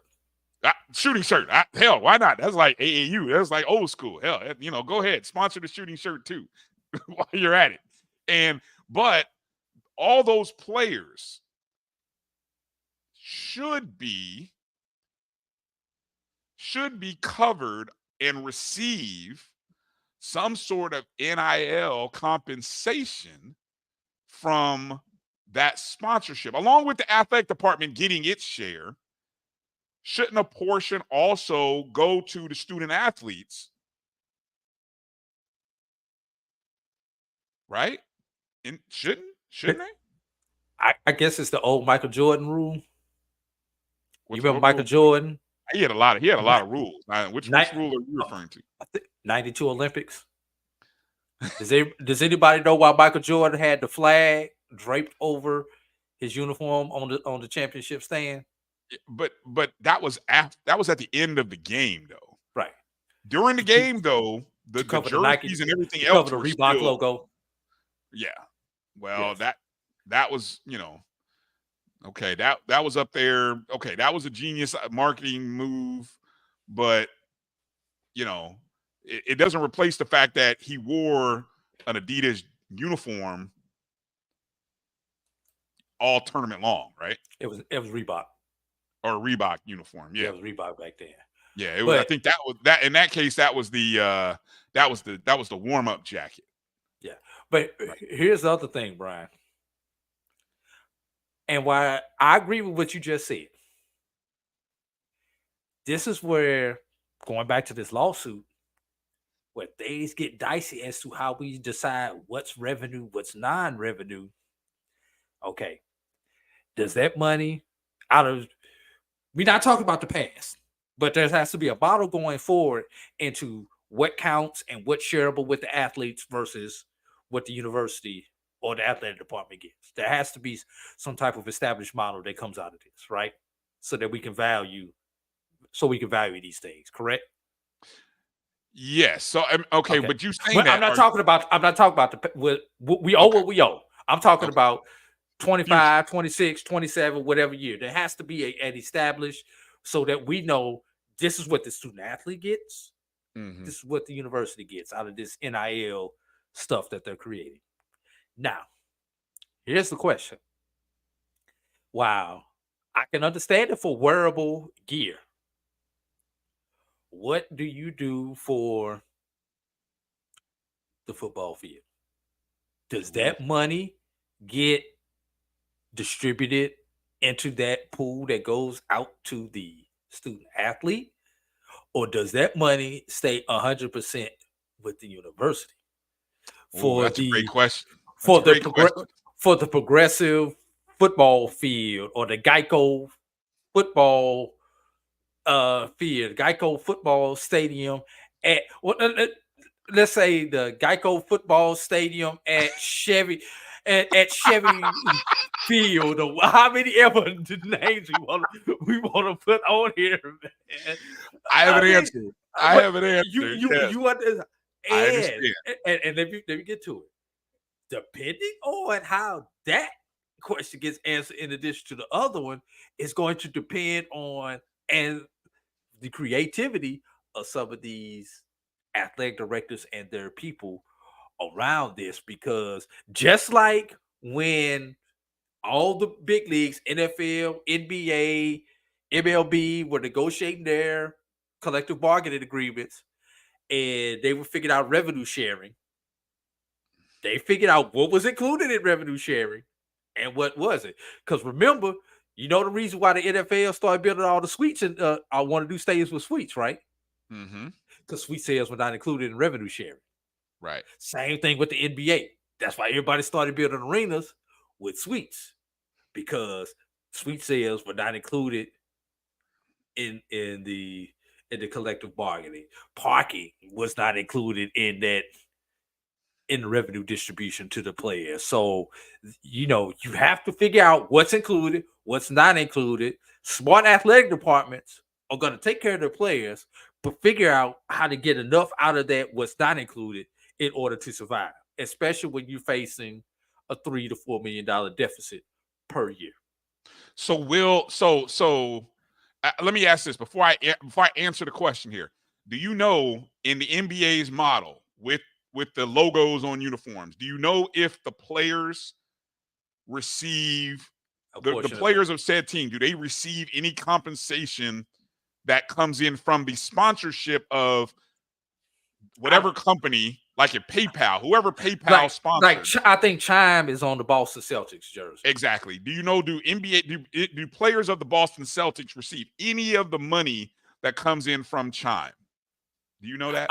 I do not know. And then here's the question: is that a team by team thing, or does that go into the league? Team by team. No, that's or team by team. Or does that go into a general 57% or 53% revenue that the entire league gets? And see, those are things that are collectively bargained, but without any way to collectively bargain these things at the NCAA level, right? Those are different questions that have to get worked out, and the only way we can work these out right now is through mediation and the court system. Because there cannot be any negotiation, because there's no one to negotiate with. It's either mediation or the legal system right now. This is where those collegiate advocacy groups, the same group, I don't know if it's the National Labor Board. I know that happened in Dartmouth, and I know that's happening. Those lawsuits are happening in others, Northwestern, but I know there are collegiate advocacy groups, right? Or does your NIL agent become your true agent, and everybody negotiates their own contract with the team? Damn. With the school. This gets cloudy. So then can you imagine a school that has 500 student athletes, 600 student athletes? Okay, here's how I would settle it. If I were a school, if I were an athletic director, this is my pitch to whomever I have to make this decision to, whether it be the university, the legal counsel. I would say, if it has to be worn by a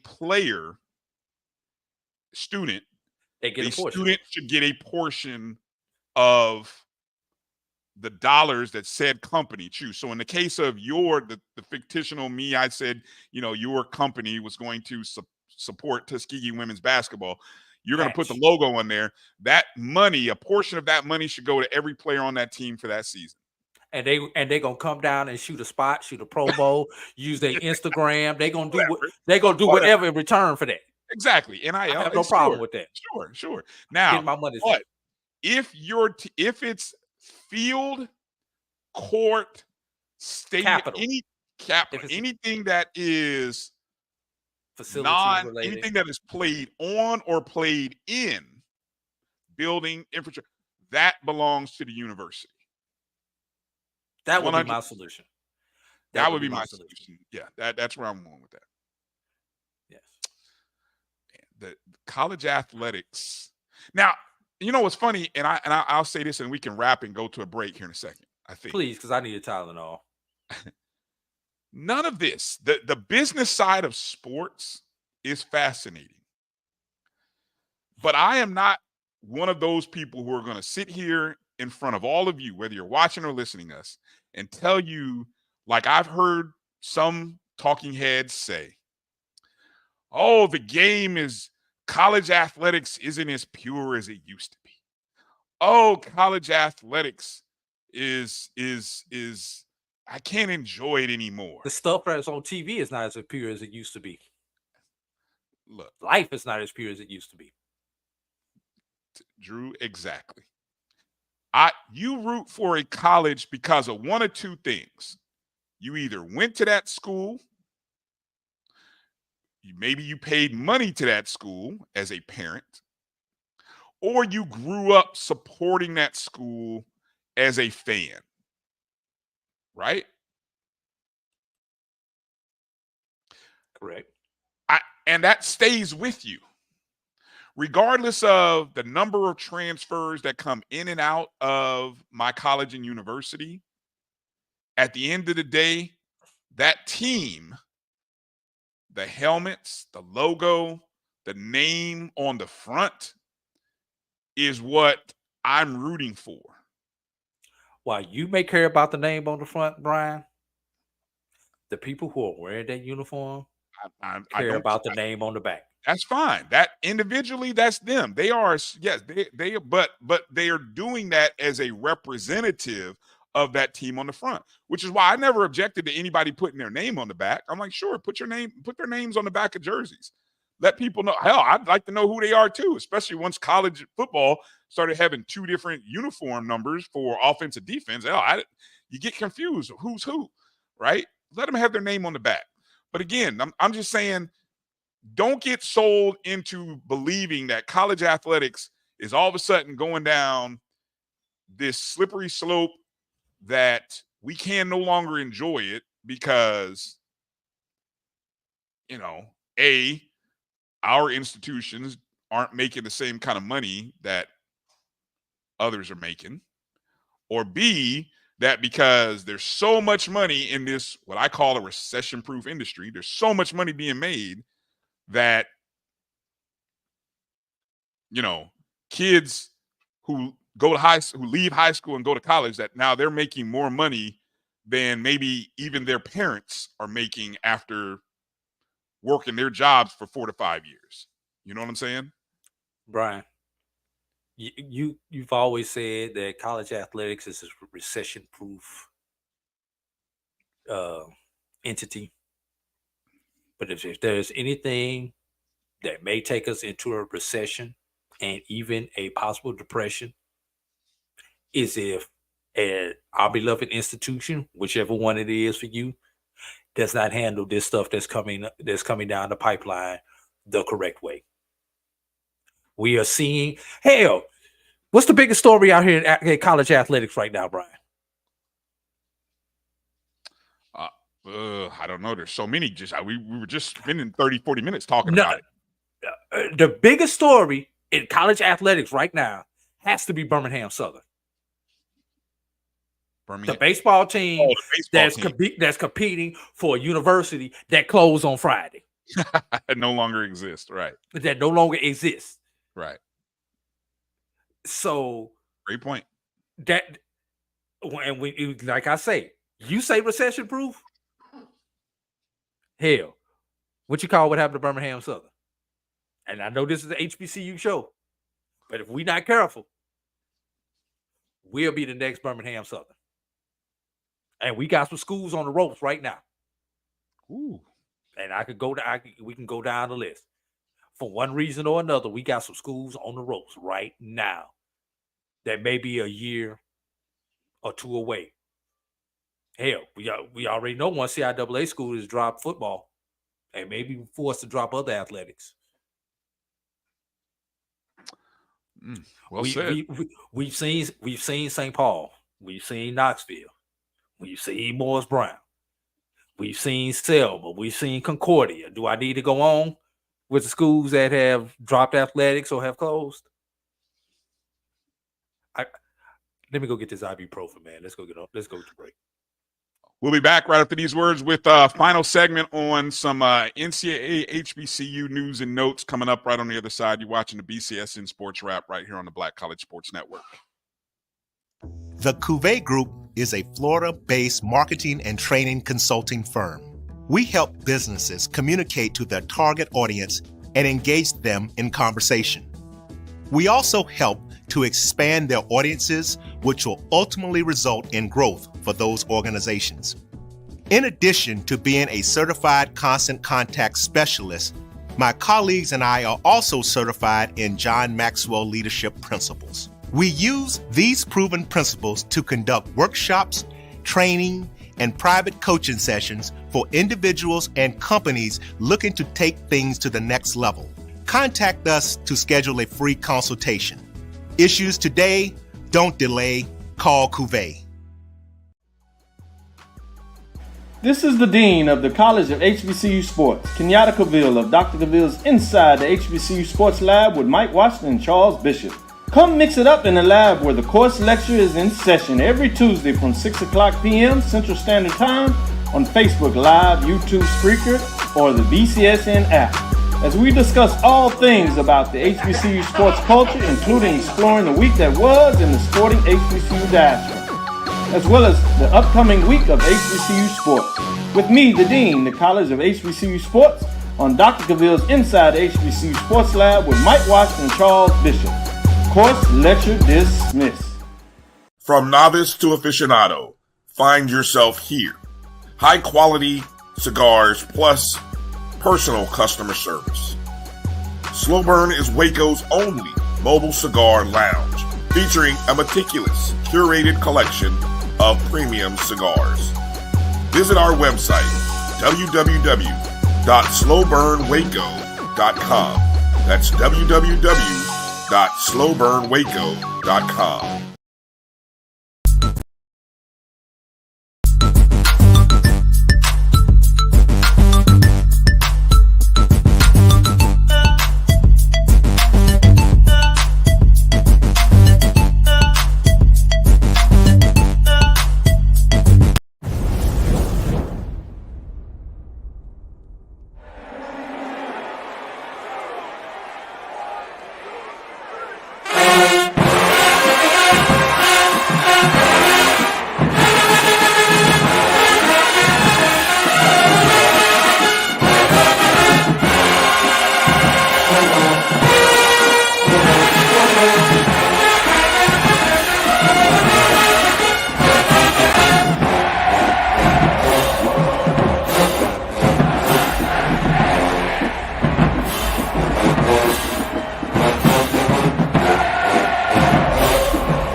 Well, welcome back to the BCSN Sports Wrap. LSU need to go across town and learn how to play the doggone song. Have you heard the LSU version? I don't care. It ain't as good as that. Well, again, coming out of the break, Bryan Fulford and A.D. Drew here. The reason we played that song, Neck, and we've heard 3 versions now, okay? We've heard the Florida A&M version. We've heard the Norfolk State Spartan Legion version, and we've heard the Southern Human Jukebox version. All little different in some form or fashion. Now, what's interesting about that version we just played, it was played at at LSU in a game. What was that? Just 2 years ago? Or was it 1 year ago? It was last year. Because they played Grambling 1 year, they played Southern another year. I can't remember 22. now. 22. Okay.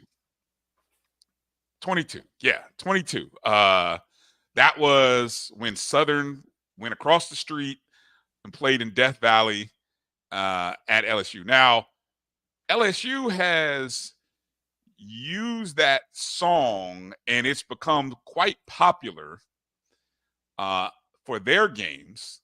They banned it. Yeah, so popular that they banned it. And I don't know if you could hear, because at first, okay, let me read the article, right? I'm going to read the article. Can we play the LSU version, just to be fair?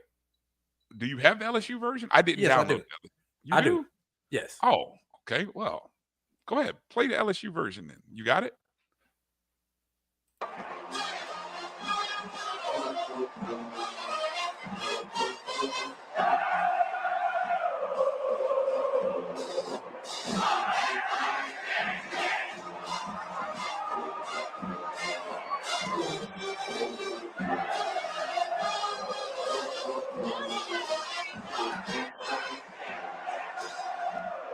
Half of them don't even know what's going on, man.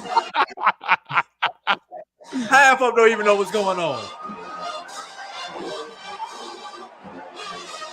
Okay, so that's enough of that. I don't know if you can make out. Yeah, as Keith had pointed out here, LSU, the university, has banned their band from playing the song because of the profane chant, which I think I know what they're saying. You can probably figure it out. Hey, Garden 2. Huh? Are they saying, hey, Garden 2? No, I think it has to do with a female dog. Yeah, Garden 2. Oh, I got you. I got you. I'm like, what? Oh my gosh. Okay, so let me read this article. This was a couple of days ago, and this hit social media so hard because anything that's coming out now about the whole EA Sports NCAA game. Do I need to go get the belt, Brian? Huh? Do I need to go get the belt? I don't know if you need to get, but look, okay, maybe you need to get the belt because here's the thing, and here's who you'll need the belt for, and it's not. I'm saying it's not LSU's band, right? LSU's band is simply playing a song which, very much like the band across the street from the Marching 100 at Florida State, they hear a song that's being played popularly by, another band, and hey, that sounds good. Let's play it. Our fans love it. Now, here's a couple things that caught me, right? So the article reads, let me read it here. Okay. LSU football fans have something big to cheer about because the upcoming EA Sports College Football 25 video game, the iconic and controversial, why was it controversial, huh? Anthem, Neck, a staple in LSU's musical tradition, will be featured in the game, but there's a significant twist. Now, come on now. Musical tradition? Drew, they've been playing this thing for not even a full 20 years. But anyway, EA recently invited, I'm just going to fast forward here. They invited a group of college football reporters to Orlando to preview the much anticipated College Football 25. The feedback was overwhelmingly positive, with one particular detail catching the attention of LSU fans. Neck will be included in the game as an instrumental version. All right. This was noted by Matt Brown, EP, on X. And he spotted the sheet music for the song during his visit. Right. Now, here's the part which really took me back. For those unfamiliar, Neck is based on Talking Out the Side of Your Neck, a Dem Franchise Boys cover of Cameo's 1982 hit song. So I ask you, Drew, did you ever hear of Dem Franchise Boys version? I just know the Cameo version, bro. Same for me. So Drew, I went and I swear. When was the Dem Franchise Boys? It says it was, oh my God. I had it. It was I heard it was 08, 09, somewhere in there. 08 or 09, because I looked into it. This was 08. I looked at the video. I watched it because honestly, I swear I had never heard of it. And I'm like, huh? Them Franchise Boys cover. They said them Franchise Boys cover of Cameo's 80, not giving any credit to Cameo, but I'm gonna give credit to the Franchise Boys. Okay. That was the first thing that kind of was like, what? So, and we were in school in what decade, Brian? The 90s. Right. Yeah, and they were playing neck when we were in school. Drew. Okay, apparently it was 08. Somebody do a quick Google search. Them Franchise Boys talking. I think it was 08 because I looked at the video.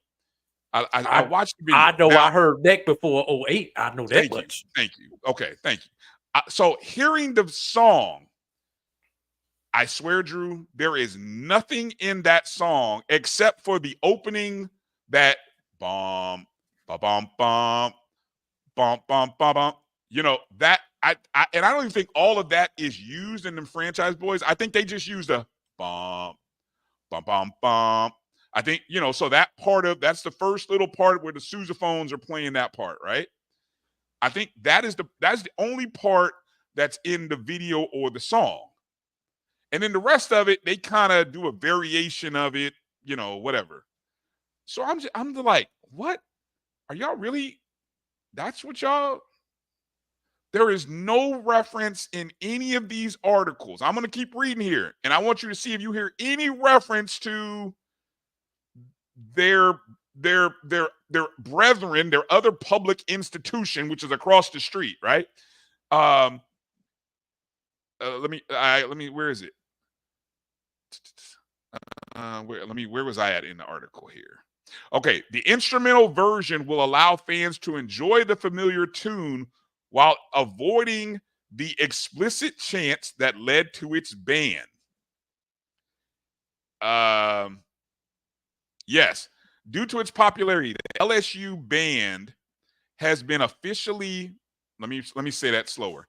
The LSU band, I don't know what their name is, has been officially banned from playing the song at Tiger Stadium since 2010. The band, BAN, came in response to the student section's habit of chanting explicit lyrics during the song, which led to its controversial status. However, this hasn't stopped the band, with a D, from occasionally playing it at games, much to the delight of fans.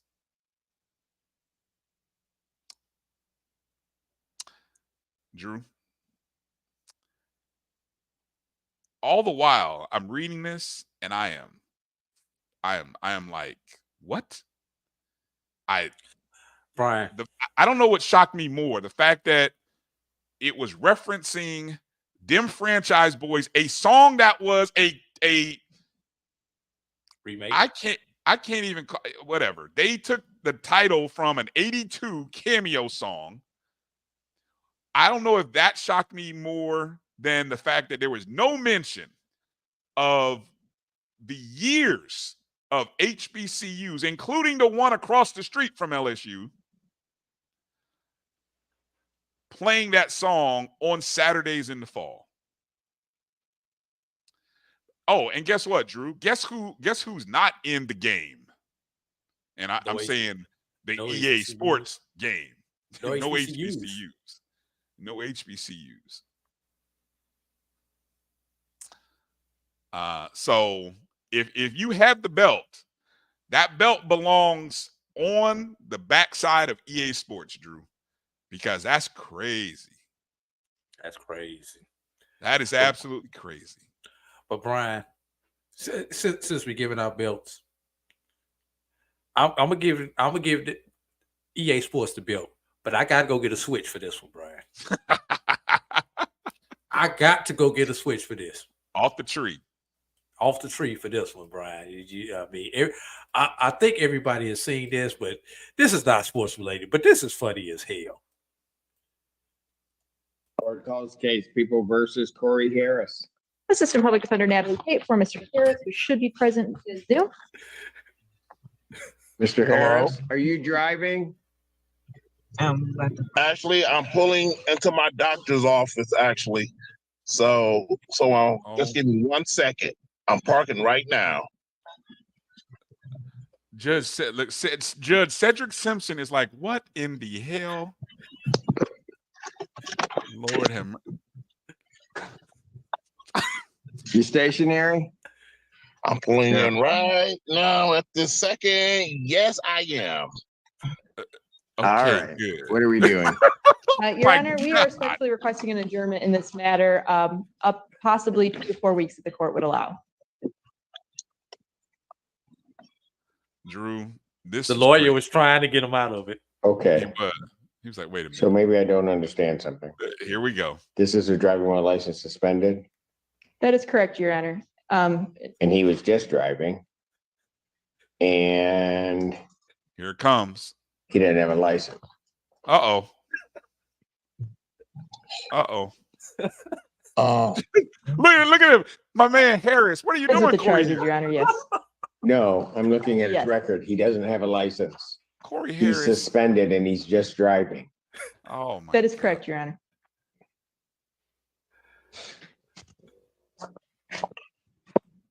I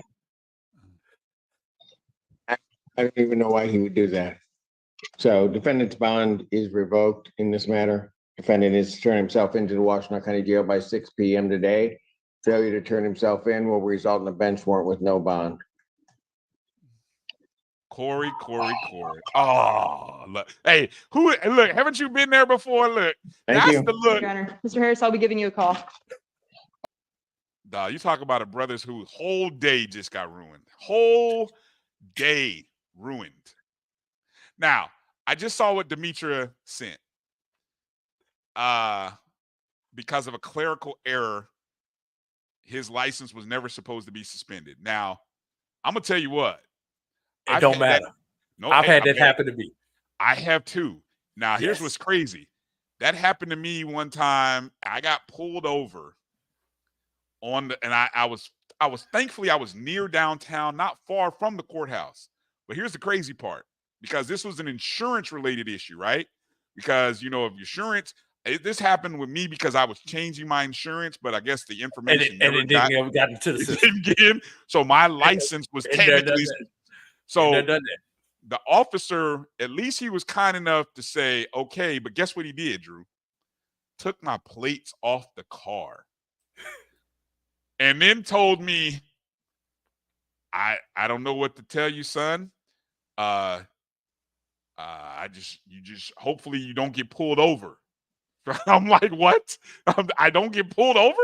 So I had to literally try to pray in the mile that I had to get off. Thankfully, I was at an off ramp.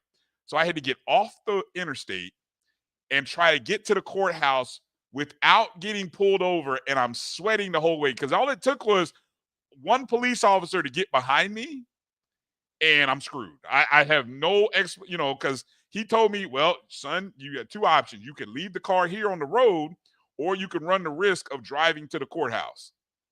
He said, but be aware that if you get pulled over, you could go to jail. I said, oh my God. Needless to say, I drove to the courthouse. I took the gamble because I wasn't going to walk at that point.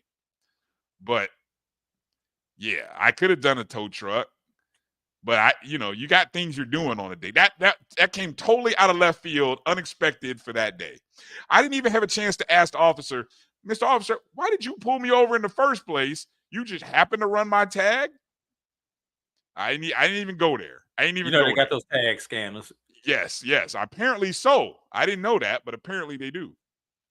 I did ask, can he drop me off? He said no. I said, can you take me to the courthouse? He's like, no, I can't. I'm like, oh man. I take you to the courthouse and you go into the backside of the courthouse. Exactly. But yeah, man, I tell you, what a tough break. So I hope brother Harris was his name, Corey Harris. I hope brother Corey Harris got his license back and got that issue straightened out because man. So we got a belt and a switch on this show today. I'm telling you, man, classic stuff. Yeah. Let's get back to some sports, man. All right. So real quick, a couple of news and notes here. Maryland Eastern Shore has named a new men's basketball coach. And I think if I saw a tweet from a college basketball reporter that this was the last Division I hire or the last open position in Division I basketball. The coach is Cleo Hill Jr. And if that name sounds familiar, it should. He's been a staple in the CIAA for, I believe, at least the last 15, 16 years. Most recently with Winston-Salem State, where he guided the Rams to CIAA title. If it wasn't, no, was it 2 years ago? 2 years ago. And then I think he won another one a couple years prior to that. He also won titles at Shaw, where he was at Shaw from 2008 to 2015.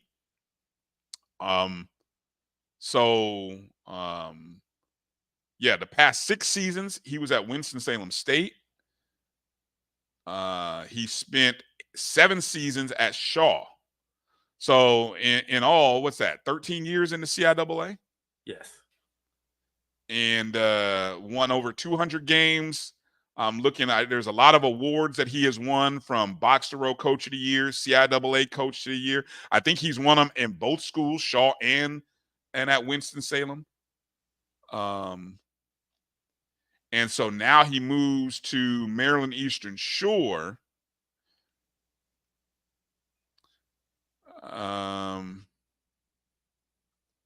Where I think I saw that their record last year was 9-20, 4-10 in conference play.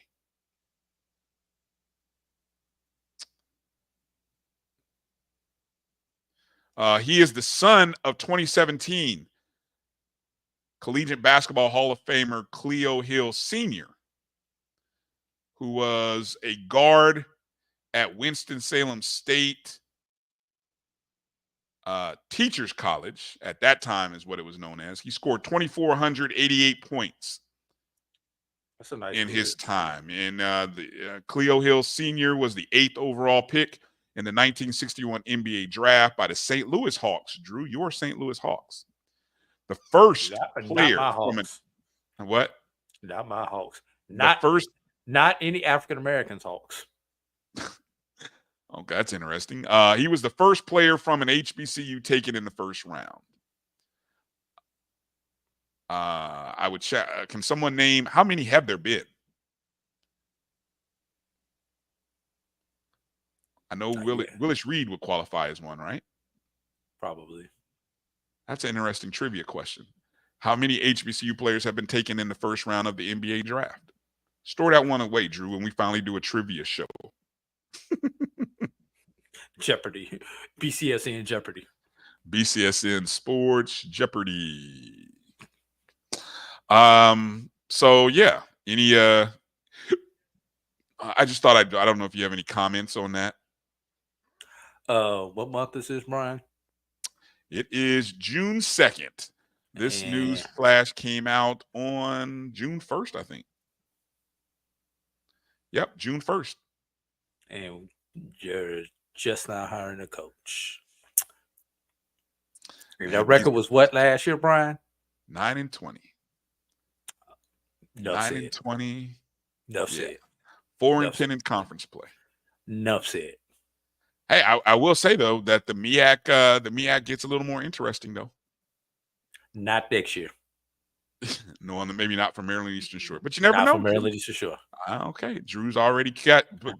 Somebody take note of this.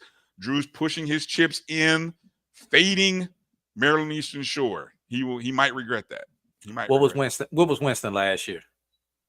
Winston's record last year, they were 19-9 overall, 6-0 in the CIAA Northern Division. They had the top record in the CIAA.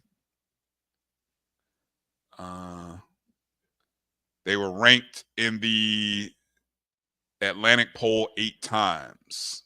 So basically, if he pulls a player or two up with him, they've got a chance. Okay. But I'm not expecting anything new next year. All right.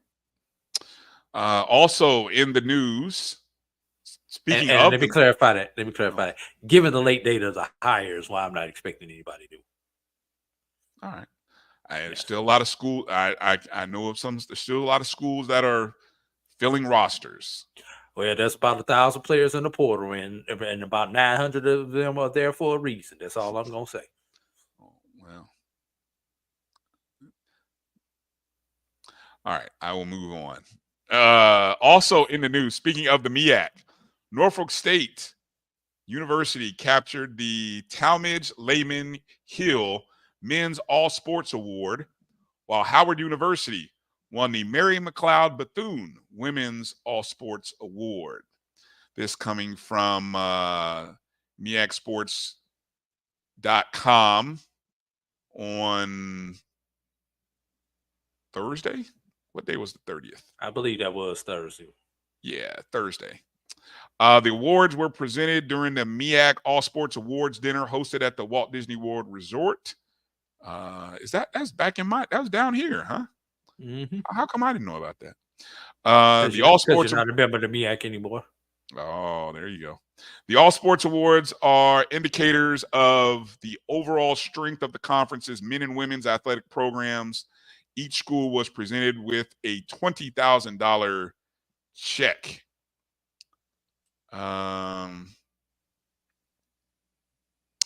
Coppin State. Well, hold on. In addition, Maryland Eastern Shore was honored academically, posting the MEAC's highest academic progress rate, APR. They received a check for $10,000.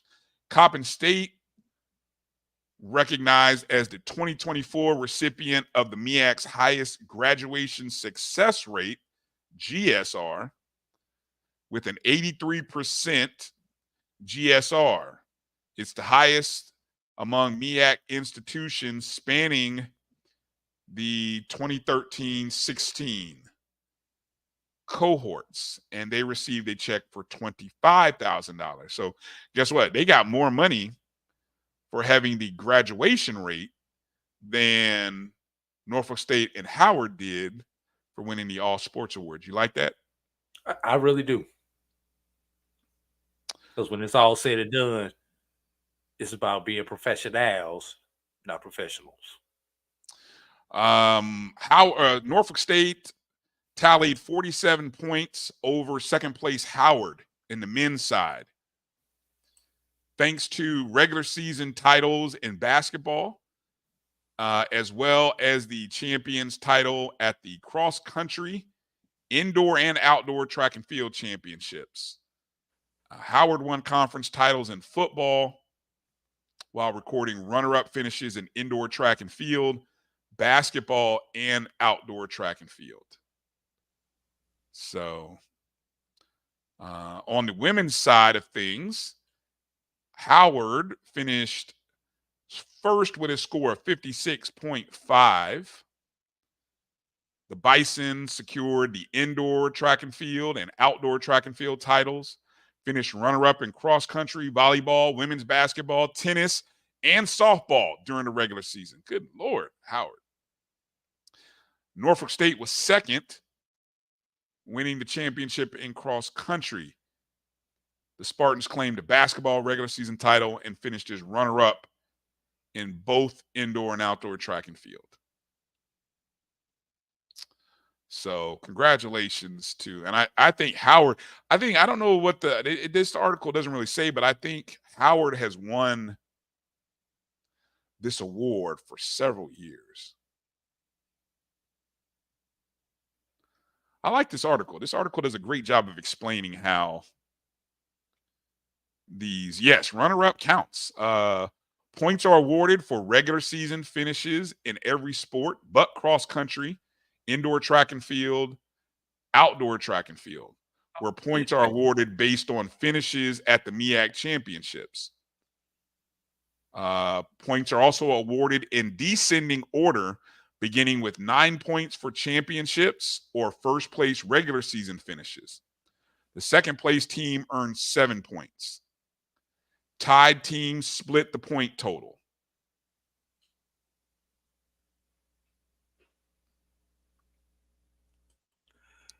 Yeah, but Edwin, only the one sanctioned by the MEAC count towards this award.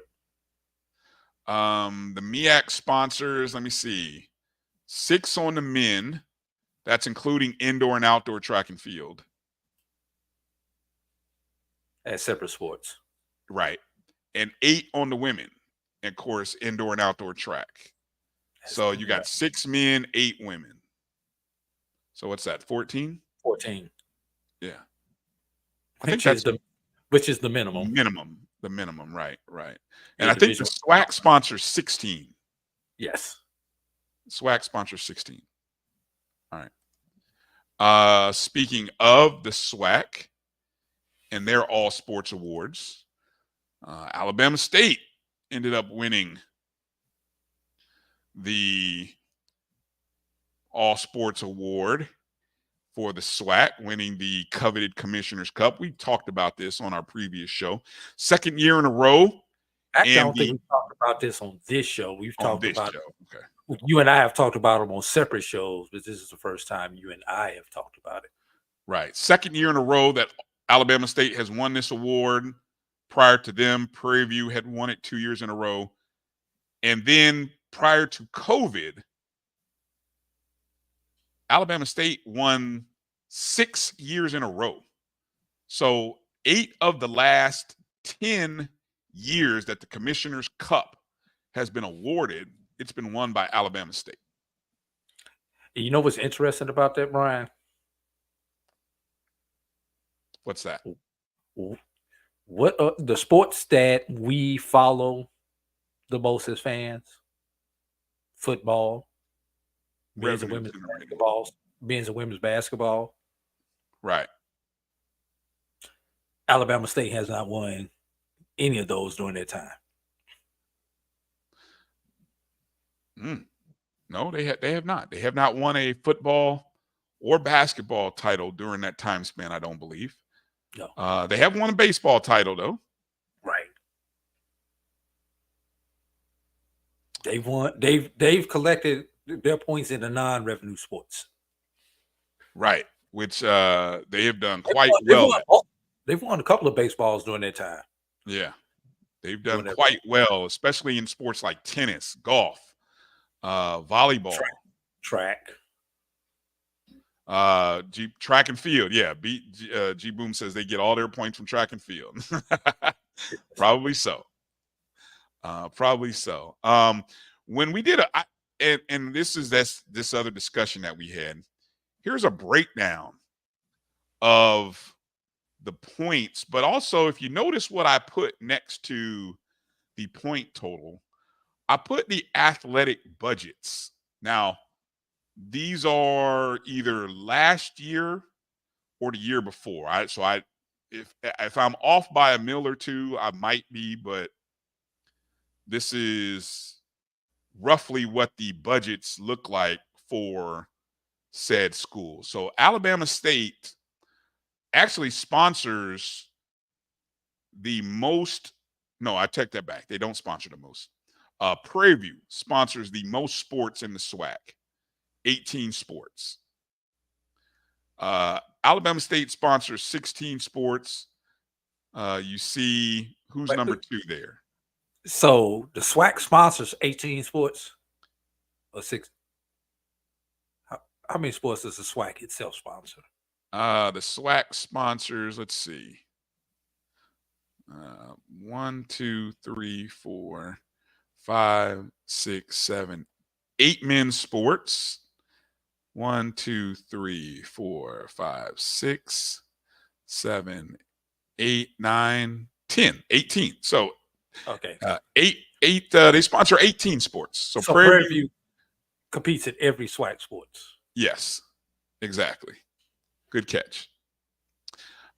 Alabama State participates in 16 sports.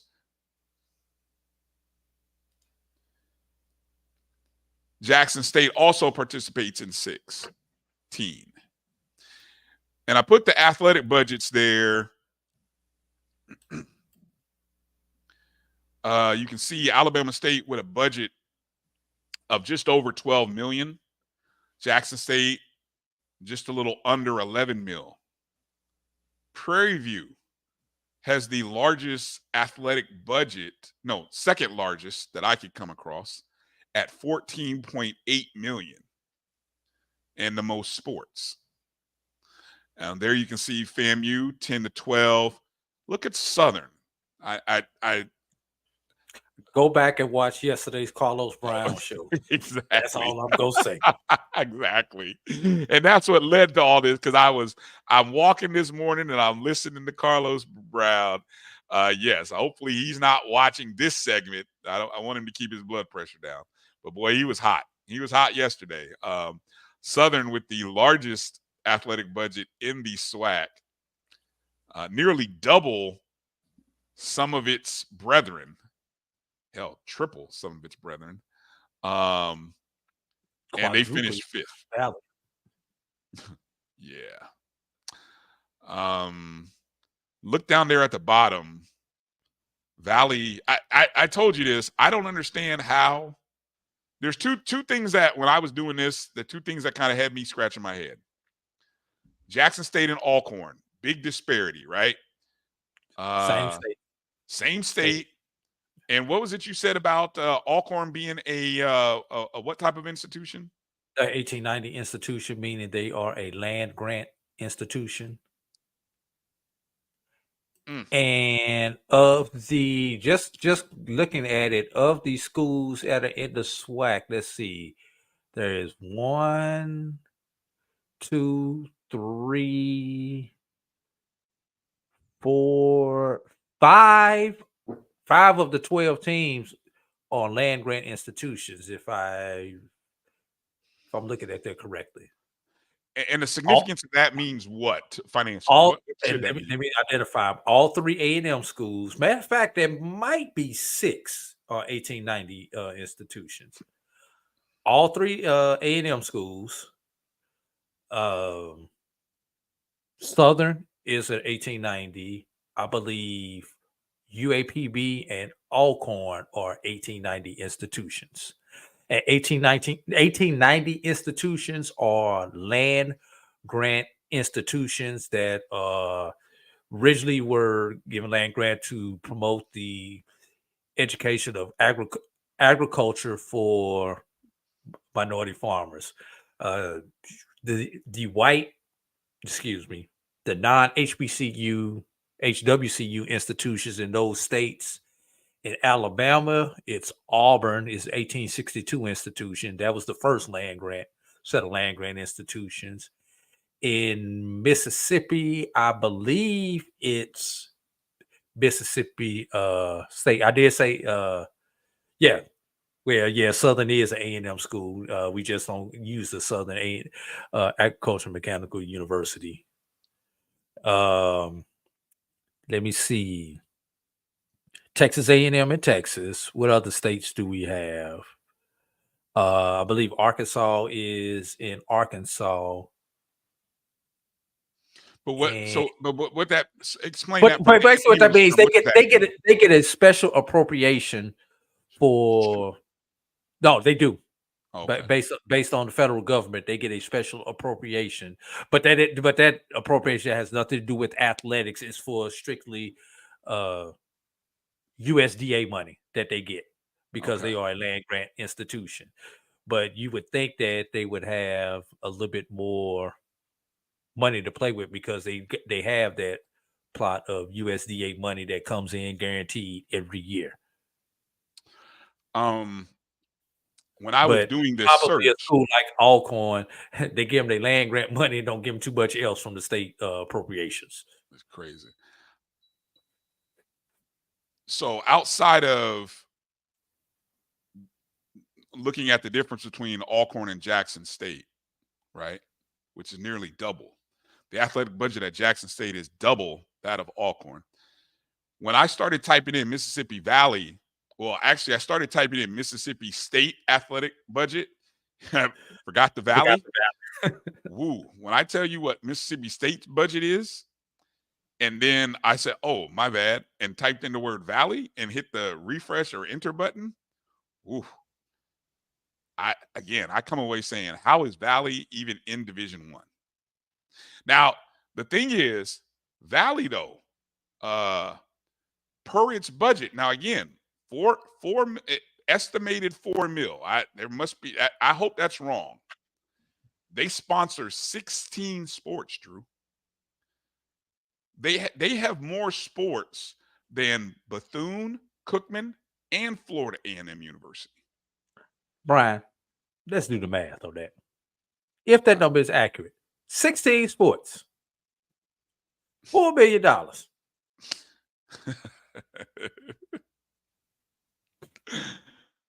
That's $250 million per sport. Per sport. That's easy math. Average should be an average. An average of $250,000 per sport. Yikes. Yes, Brian, you asked the most appropriate question. How? Just how? I don't even look. I told you they could have one of their most famous alumni put that same amount of money in a. Don't do it. Don't start. Don't start. Don't do that. Okay. I'm gonna let you do it, Brian. Go ahead. I'm not gonna say names. I didn't say names. Go ahead. Go ahead and do it. I just don't want to be here for this one. Oh, you didn't go off the screen on me, did you? Oh, there's a sense of shame here, Drew. So I'm not even gonna do it then. I'll stop. The fact that you went off screen, that's horrible. Oh man. No, Edwin, that's not who I was talking about. According to Mississippi Free Press, Valley has been underfunded by $257 million for the past 30 years by the state of Mississippi. That's crazy. How do you get that money back? How do you? What was that guy's name that tried to give FAMU the money? He got it. Should have tried to give it to Valley. That's what he should have done. Coming to Tallahassee, he should have taken his ass to Itabena. They really wouldn't have asked no questions. You know? Would y'all have attacked? Hey, really? Would y'all have attacked FAMU the same way y'all? Would y'all have attacked Valley the same way y'all attacked FAMU, knowing what you know? Shit, I don't think so. I think y'all might have let him have that one. I'm just okay. I'm being messy. Let me stop. There you go. Somebody in Mississippi got that man number. Somebody get on the phone. Get that man a call. But call Jeremy.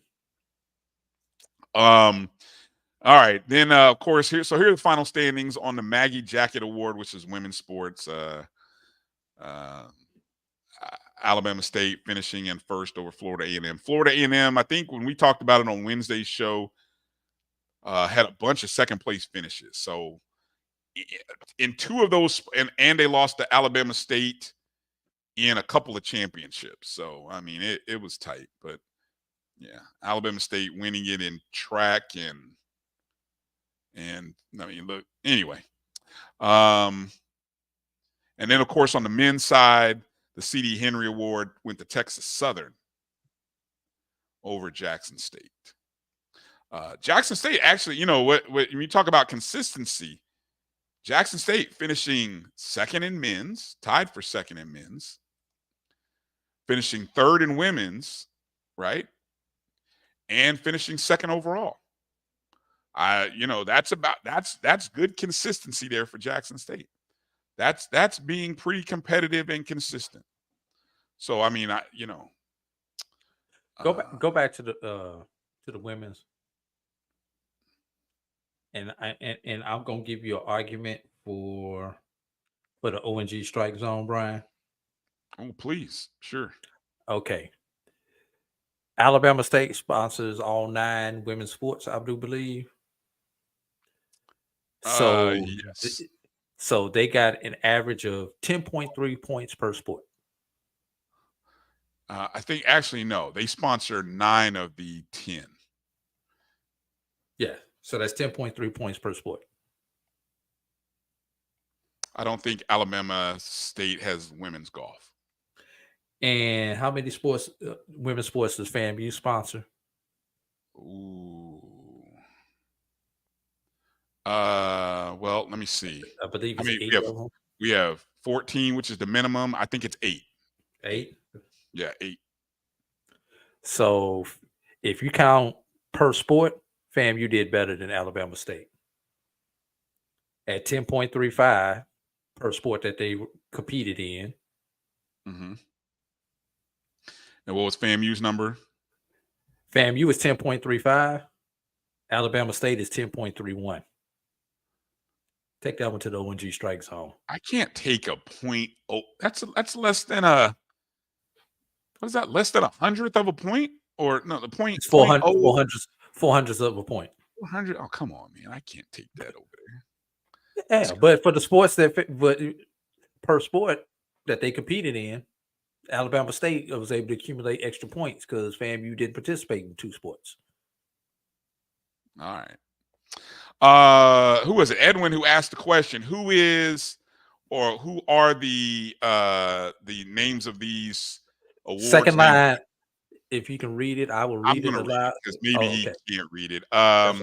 The Maggie Jacket Award is named after former Jackson State women's basketball coach Sadie Maggie and former Prairie View A&M track and field coach Barbara Jacket. Maggie was the first women's basketball coach at Jackson State, compiling 4 SWAC regular season titles. That has been surpassed by you know who, my second favorite women's basketball coach. And 3 straight National Association of Women's Sports National Championships from 78 to 80.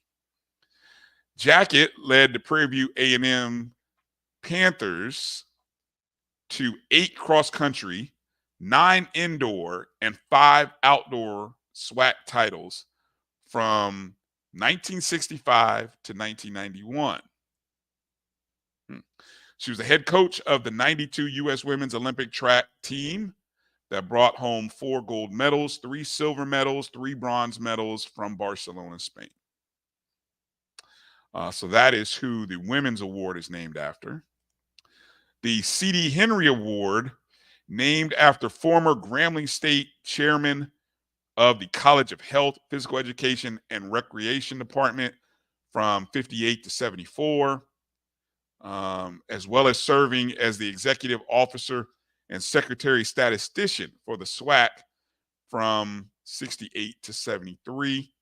Henry became the first African-American assistant commissioner of any conference office when he joined the Big Ten Conference in June of 1974. So there you go. There's a little history. Did you know? So I hope that helps you out there. Yes, it does. I already talked about the notes. I talked about the marching 100 again. I got my data. Baseball data. Oh yeah. What do you got? Okay, what was the other thing you wanted to go through?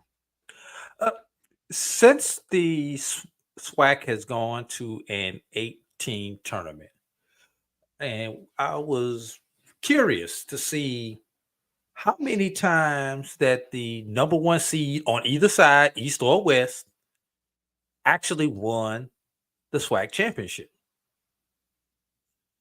And one of the reasons that this is kind of, I won't say struck a nerve, but kind of got curious about it, as we all know we're one bid league, and we want to see our best team, in theory, go to the NCAAs to represent our conference. And your best team is usually the team that wins the marathon, not the team that gets hot for 4 to 5 days. So I just did a little research to see what it looked like. So this is pre-expansion. And you can see who the tournament champion was, who the tournament runner-up was, versus who actually won the East and the West that particular year. So as we look and we see, since it's gone to 8 teams in 2008, 29, you had the number 1 team, Southern, won the tournament, won the marathon, run the marathon and the sprint. That was in 29. 2011, we actually had both number 1s face each other. Wait a minute. Hold on a second. Say that again. Which year are you referring to? I started with 29 when we had a number 1 won the tournament. Oh, 2009. Okay, Yeah. I'm sorry. Okay, 2009, 2009. I thought you were 10 years later. No. Okay, go ahead. 2009. Yeah. Southern, who won the West, also won the tournament. In 2011, we had both the East and the West champions face each other. First time that happened. Since you've gone to 8 with Alcorn and Southern, with Alcorn winning the tournament. 2013, we had Jackson, who won the East and the tournament. 2014, we had the number 1 seed losing to a number 4 seed. The defending championship champion. game. Yes, the defending champion. 2016, we had a winner. Alabama State won the East, won the tournament. 2018, Texas Southern won the West, won the tournament. Do you know what the score of that game was? Hold on. Do you know what the score of that game was? No, I didn't look at I didn't look for that data. If I'm not mistaken, I think the score of that game in 2019 was 15-0. When Southern beat Alabama State? I think so. Somebody correct me. One of our Southern people, Edwin. I think the score in 2019 was 15-0. Yes. Yikes. Right. 1 versus 1. All right. And then moving on.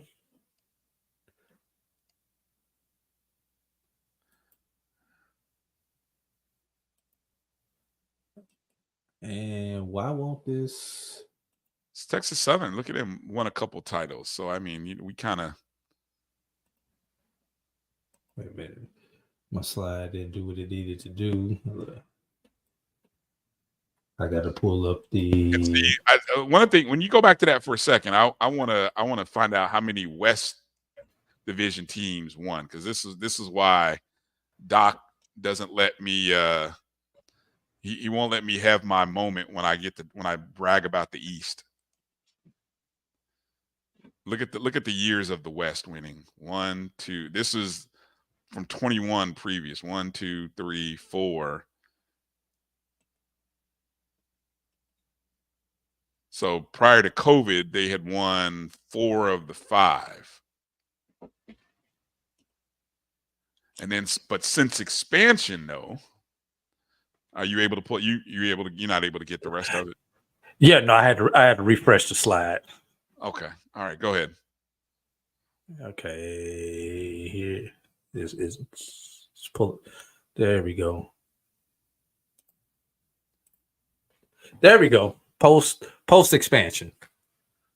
Yeah, post expansion. Actually, Alabama State should be an E. You got a W there. Should be E. Oh, okay. Yeah. Alabama State. So East number 1 versus, but you had 2 number 1s who faced each other in the first year post expansion. Right. And since then, you had a 3 versus a 2 and a 2 versus a 4. So what do we conclude from all of this? I love it. 16 years of SWAC baseball tournaments. Number 1 seed from either side has made the finals 9 times. That's a rate including 3 times when you had both of them make it. Right.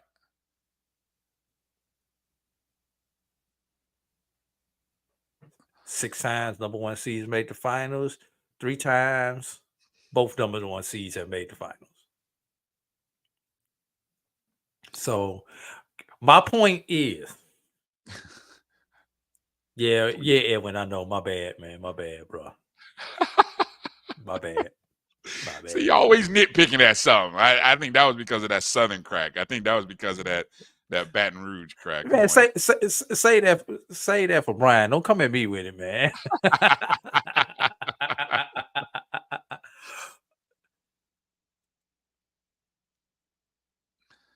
That's Edwin is getting to my point.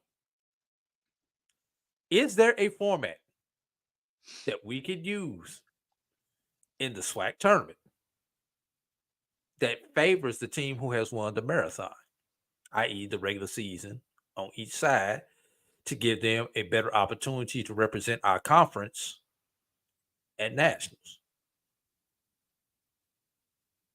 And this is no disrespect to anybody, any of those teams who has won the sprint, but you really should, and I'm on Carlos's bandwagon with this. You really should have your best team, which your regular season champion, represent your conference as many times as possible. Because in theory, they should be the best team. It sounds like you and Carlos are making the same argument I make every year around basketball season. Isn't it the same argument I make during basketball season, Drew? I mean, we see this with the SIAC and the CIAA basketball tournament where they have a series of buys and double buys. And unfortunately, in both conferences, one of those teams with the double bye always loses in that first game. But you always get the other number one seed in the championship. Yeah. So, which gives your best team the opportunity to represent your conference and to actually do something when we get on the national level. Here's my pushback. Especially with the new format, with the open seating, the open schedule going on, the 2-round robin now. Right. And because my contention is there is no reward for winning the SWAC regular season. Outside of the time slot that you get on day one, there's no reward. Here's what's interesting about your theory. Okay. When you go back and look at the records, Grambling finished second, even though they had the same number of wins as Texas Southern, right? That's the exception, Brian. What do you mean? When I went back and looked at the record of some of these teams during the regular season, some of these 3 and 4 seeds that won pre-expansion, you're talking like 9 and 15 teams, Brian, that won the doggone tournament. Oh, conference play, they were 9 and 15. 9 and 15. You're talking about teams that were 500 or below representing your conference. So the best team ended up losing, is what you're by record, based on record. By record. But okay, here's the thing that I'm noticing in baseball, right? The reward should be a weaker opponent, Edwin, but not post-expansion. Because there's really not too much difference between 1 to 4 now. Exactly. That's kind of where I was going. Jackson State was the 4 seed. But did they really play like the 4? I mean, they went unbeaten. They really probably should have gone unbeaten in all 3 games, their first 3 games. They crapped themselves. They crapped on themselves at the end of the 3rd game, which was the meeting with Bethune-Cookman, right? They should have won that game. Correct. But they blew it. And had to play the extra game. They had to play an extra game. Which, in theory, if they would have had to play that extra game, they would have had more pitching to get them through that championship game. But it was still a close game. It was still a 5-4 game with an error in the game. But if you would have had those guys who pitched Saturday available on Sunday, would it have even been a 5-4 game? I mean, can't you theoretically say yes, maybe, because you only scored 4 runs. But no, the thing is, Brian, you didn't have your arms weren't as fresh on Sunday as if you would have had the day off. But Drew, it was a 4-3 ball No, game. it was a great game. No, I'm not disparaging the game at all. The game itself was great, Brian. That is not my point. That's not where I'm going with this. I don't agree with the cause and effect that you're going but with. There's no reward for winning the sprint. Just as you say Jackson State got through just as very well. Grambling should not have been there because Grambling had what, 3 come from behind victories in the doggone tournament? 3 of their 5 wins or 3 of their 6 wins. The last 4 will come from behind victories. Okay, but isn't that the beauty? But then you go into taking away from the beauty of baseball and the fun about baseball and then the ability to be able to come back and timely hitting and all that magic and baseball gods and all that stuff. I mean, that it's just like in the MLB. It's just like in the profession. When you get to tournaments and postseason play, does the best team always win? Not always. Yeah, but they get the days off to get themselves in position to win. Even the MLB has unbalanced it to give the best team so what do you propose? That first round back. What would you propose? Given that the SWAC is about to go, hopefully, the SWAC goes to an open format where you have everybody playing. Everybody plays 10 of their 11 opponents. What would you propose to the SWAC tournament? Two proposals. A, without adding any extra teams. Don't give me 2. Which is the better? No, I have to throw both of them out there. All right. There's an 8, and I forgot what conference I saw it in, where they have an 8-team tournament, but it has a bye for the top 2 teams, where they play one less game. That was like the NEC. I think the NEC does that. Maybe it was the NEC. So only reason I said that is because I remember Delaware. I just remember seeing Delaware State. OVC might do that as well. Yeah, but have a system where the top team gets rewarded with a bye somewhere in there. Okay, so a bye or days off or something in there. How does that work though? Because you got 3 teams playing. Okay, so 3 teams. So which of the 3 teams should the 1 and 2 seed get? They still get the lower seed, in theory, the 7 and the 8, or the winner of the 5, the 8-4, or however it would play out. But there is a system out there for that. Okay, without getting into the details of it and going through the bracket, because it can get a little convoluted. But just those teams deserve a bye. Or B, and I've seen this one. Play a round robin, 2 14 round robins, where everybody plays everybody on their side. That's 3 games max for each team, Brian. Yep. 3 games max. Top and 2 then the two who win each round robin pool play for the championship. So you play a maximum of 4 games, which is very similar to the regular season schedule. 1 game a day. No doubleheaders. You play a game wins. You play a game win. You still got your 8. You still got your how many games we play? 4 games. You still got your 4 games Wednesday, your 4 games Thursday, and your 4 games Friday. Everybody plays everybody. It would look the same without the doubleheaders. Saturday off. You get rid of the other 6 teams. You give everybody Saturday off. Come back and play Sunday for the championship game. Why not do a? It's 2 14 round robins instead of 2 14 double eliminations. So everybody plays 3 games. Everybody comes. Everybody plays 3 games. Your top 2 teams play the 4th game for the championship. How are you seeding the same way? What, 1? The brackets are the same. They would be seeded just like they are. The 1, 8, 4, and 5, and 1, 2, 3, 6, and 7 in Pool B, Pool A, Pool B. What's And your Pool A tiebreaker? What's your tiebreaker when you have two teams that are 2-1? runs allowed. Not head to head. Well, yeah, obviously head to head is the first tiebreaker always. If you have, and that only happens if you have three teams at 2-1. Can you have three teams at 2-1? Yeah, you can have three teams at 2-1 and one team at 0-3. Yeah, that's right. Yeah. So then after head to head, then you go to runs allowed. Runs allowed. Yes. All right. What's the other format? Those are the two formats. Oh, those are the two. Okay, I'm sorry. Either the bye or the two round robins,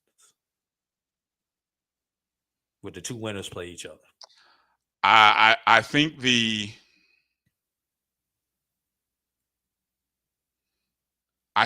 pool the pool play version is the cleanest, because I think you're going to have some interesting situations in the elimination bracket. Like if you have a bye, what happens? Okay, you got three teams that it's a team that buys loses that first game. Three teams because you got 3 games to start with. Yes, that means 3 teams. Am I saying this right? Yeah, 3 teams advance, 3 teams lose. What happens there? I say it's a tough bracket to figure out. There's a couple versions of it out there. I don't like it, but I had to throw it out there. I like my pool A, pool B round robin. I do too. I like pool A. I do like that better.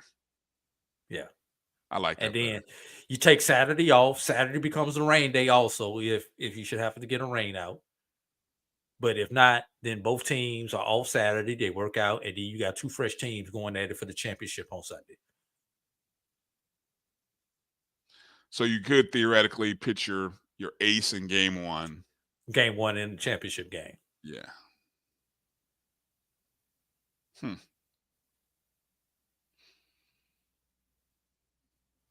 And nobody has to play that dreaded doubleheader. Or even worse, 3 games within 36 hours. Hey, how many years in a row? 2 consecutive years. Post-COVID, we've had to do that.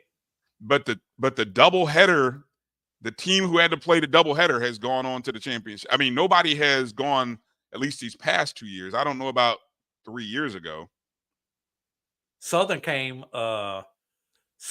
the year that they won it in 21. They played on Saturday. I don't remember who they played, but they did play on Saturday. You mean they didn't play on Saturday? No, Southern played. With the year where they beat Jackson State, Southern had a loss. Right, but has anybody gone like 3-0, skipping all the way to no Saturday? Jackson State did. Jackson State did, but they lost on Sunday to Southern. And so 21. they had to play.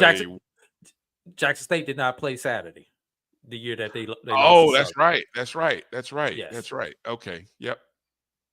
Yeah. Yep. And Southern played the 3 within 36, as I call it, or the 3 within about 30 hours, and then they turned around to beat Jackson State on Sunday. That's right. I remember I was in an uproar about that. Yes. That Jackson State perfect season ruined. Ruined. Yeah. Yes. On a homer, the guy fell out the bench, fell out the ballpark, literally. All right. Oh man. All right. Final thing for you, Drew, and then I think we can get out of here. The NBA Finals are starting on Thursday this week. Boston representing the Eastern Conference after they beat my Pacers. The Dallas Mavericks representing the Western Conference after defeating the Minnesota Timberwolves. Who do you like, Drew, and how many games?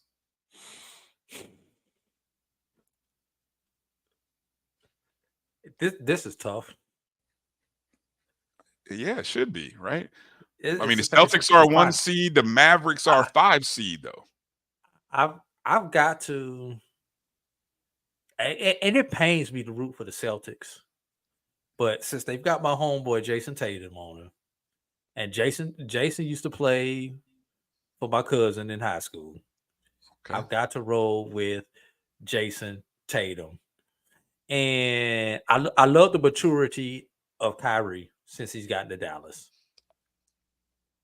So I don't know what changed him around, but you haven't heard the crazy outtakes from Kyrie that you saw when he was in Brooklyn and in Boston.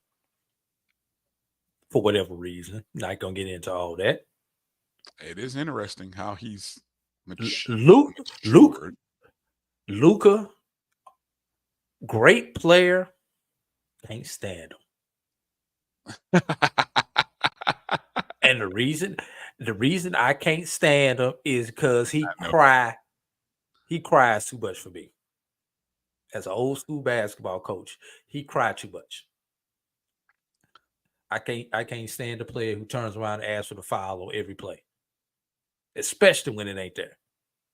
Play the damn game. And Jaylen Brown is MVP candidate. Candidate.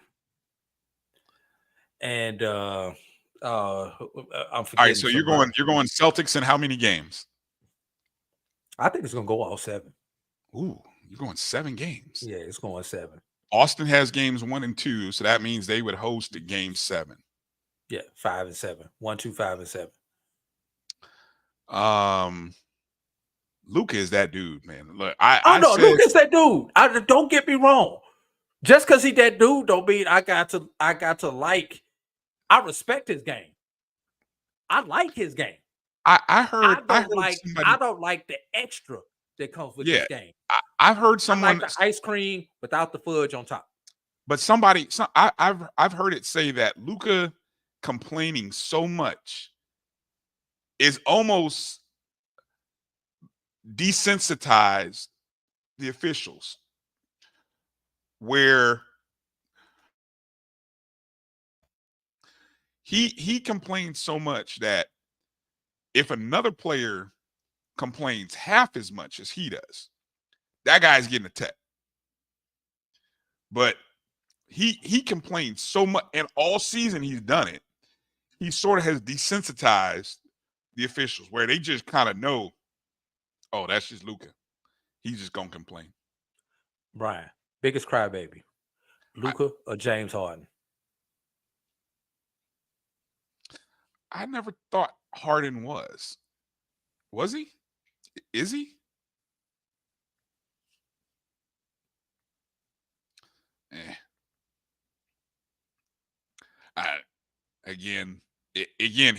He set a baseline, Drew, that I don't think there's any amount of, now if they wanted to bust his chops for the whole cussing and stuff, they could.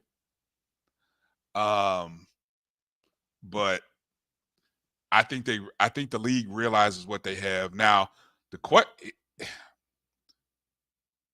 It is interesting to see when you think about U.S. stars versus foreign stars.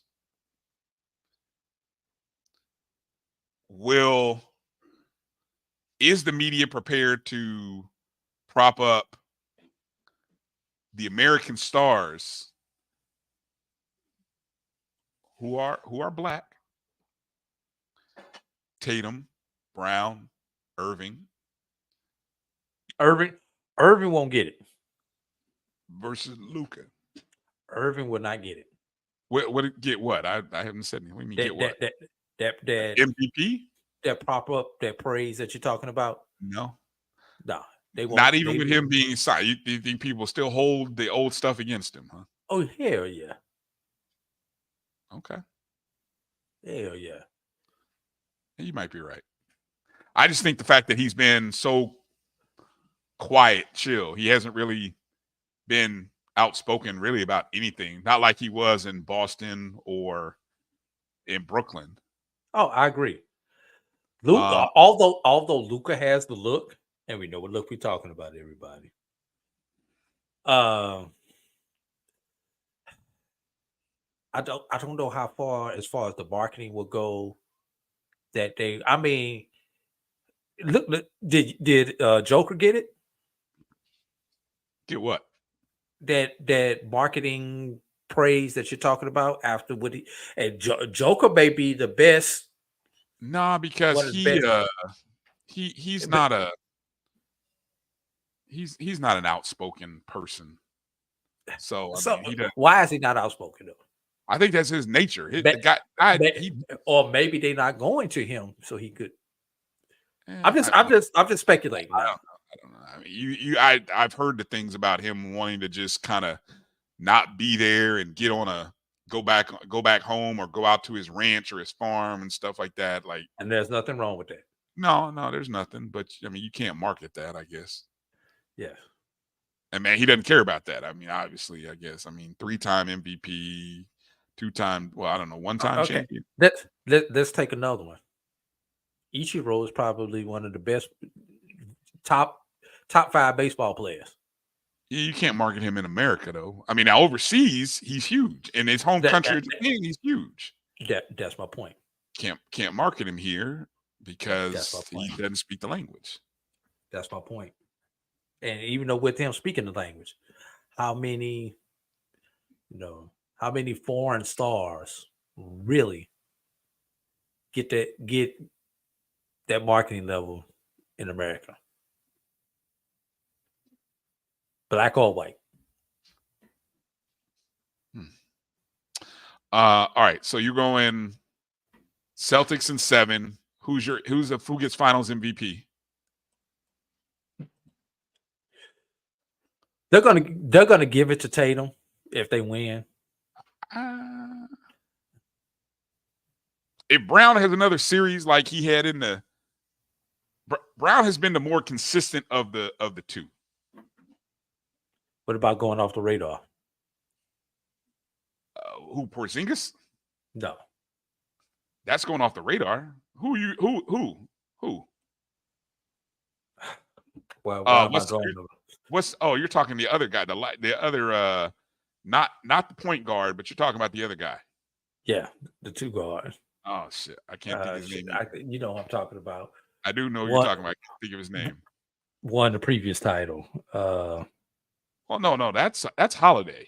Yeah, Holiday, Drew Holiday. No, that's the point guard. I don't think they'll give it to him. He'd have to really do something spectacular.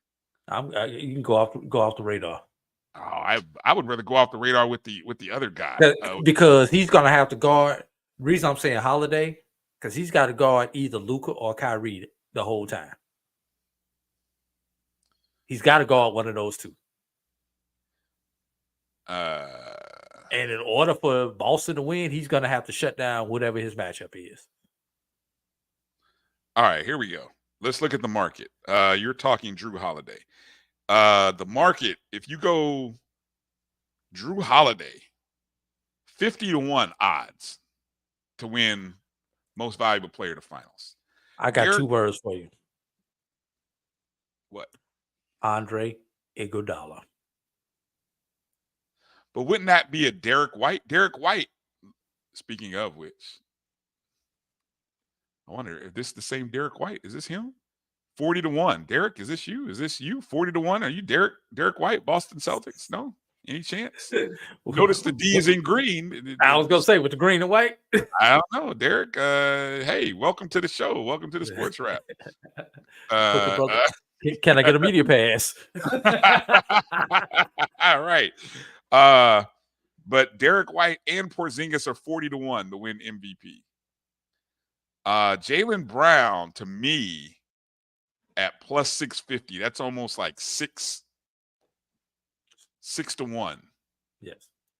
That's what I like. Jason Tatum is minus 115. There's no way I think Jason Tatum. I don't think Jason Tatum hadn't played a good series yet in this playoffs. I'm not giving it to him. I don't see him getting it. Sorry. So Jason Tatum becomes the new Steph Curry? Meaning what? How many times did Golden State win before Steph Curry finally got the MVP? Jason Tatum is going to have that over his head if Boston wins. That's what you're saying. Okay, that's a good parallel. But I like the Jaylen Brown and Drew Holiday 50-1. I mean that's pizza money. I mean that's a little $5. A little $5. What does that turn into? Hold on, let me see. I'm gonna tell you now. Oh, that's $205. Put a little $5 down. That's $205. What the heck? $5 comes and goes like nothing. No, I'm sorry. What did I say? I'm sorry. That's on Drew Holiday. $5 equal $255. Yeah, that's not bad. But I mean, I wouldn't waste it. I'm going Mavs in 6. I think the series goes 6. I'm saying Mavs in 6. What's interesting, I know Luka's odds are plus 210 to be the Finals MVP. Kyrie. But Kyrie is 20-1. You have to put something on Kyrie. I mean, the other night, they both had like 36 something points. And the question is, here's what I think. Luka's been playing a little tender. I mean, he's been a little sore. I don't think he's been 100%. And I think Porzingis coming back might make a difference. I just think the Kyrie story is a little more interesting going. I think Kyrie 20-1. So we'll talk about it next week. There it is. I'm going Mavs in 6. Kyrie is your MVP, 20-1. But if I had to go a Celtic, and I think I may do this too, I am going to put a little something on Jaylen Brown. And just for you, Drew, just for you, I'm going to put 5 on Drew Holiday. I don't see how, but okay. If he shuts down, if he has his average numbers and he shuts down Kyrie, then maybe that's how he gets it. I think that's how he'd have to do it. He'd have to be such a defensive pest and a presence that he shuts him down. But there you go. All right, so the NBA Finals start on Thursday night. Games 1 and 2 are in Boston. So that's Thursday. Knowing the NBA schedule, it's probably a Thursday, then a Sunday. Yeah. I think that's how they traditionally do games 1 and 2. So yes, which to me makes no sense. I don't know why you give an extra 2 days between 1 and 2, but wait a minute. Both these teams gonna be off for over a week, play a game, and then 3 more days. Then off 3 more days. Yeah, everybody. You should have Porzingis should be back for Boston. Luka should be feeling healthy. Everybody should be back. And neither team will shoot 50% Thursday. That's the story over and under. Yeah. That's the story over and under. All right. Let's get out of here. I want to make sure we give a proper shout out to a couple of things. One, the minority baseball prospect softball home run queen, Jalen Davis is the young lady's name from Prairie View. I think I may have messed her name up earlier. Jalen Davis. And then the fastest woman is Madison Hurd from Albany State. For the men, the home run champion was Gianmichael Bastardo of Florida A&M. And the fastest man was Ferrum Charlton of Florida Memorial. Again, that's that's Roy's cousin. So shout out to him. And one other correction I want to make. Sarah Foote tells me we were talking about the name of the SWAC award, the SWAC Women's Award. Sadie McGee. I think I may have said, well, I don't know what I said. I said Maggie, maybe, but it's McGee. So named after Sadie McGee. So thank you, Sarah Foote, for the correction on that. Want to encourage you guys. You can join our YouTube channel on Jericho Broadcast Network's YouTube page. There's the link, youtube.com, myjbnonline/join. And you can support the Black College Sports Network, support Black-owned media, support HBCU media. 3 different levels that you can choose to support. We always appreciate it. We also want to encourage you to go check out the BCSN Pod Zone. Everywhere you listen and download podcasts, Spotify, Amazon Music, iHeartRadio, Apple Podcast. Whenever you go, search BCSN Pod Zone. You can hear our show. You can hear the Dr. Cavill's Inside the HBCU Sports Lab, the ONG Strike Zone, the Carlos Brown Show, and others. Every now and then we drop in other stuff, especially, when we get content from Charles Edmond with Alcorn State Sports. So you can choose to rate and review. It all helps the algorithms for all of those platforms.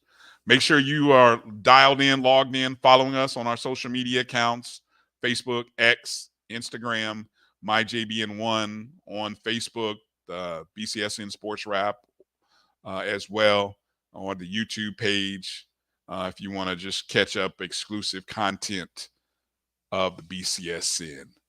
All right, Drew, any final thoughts, any final words? Just a little sidebar. Summer school begins for a lot of our college students. Will begin this week.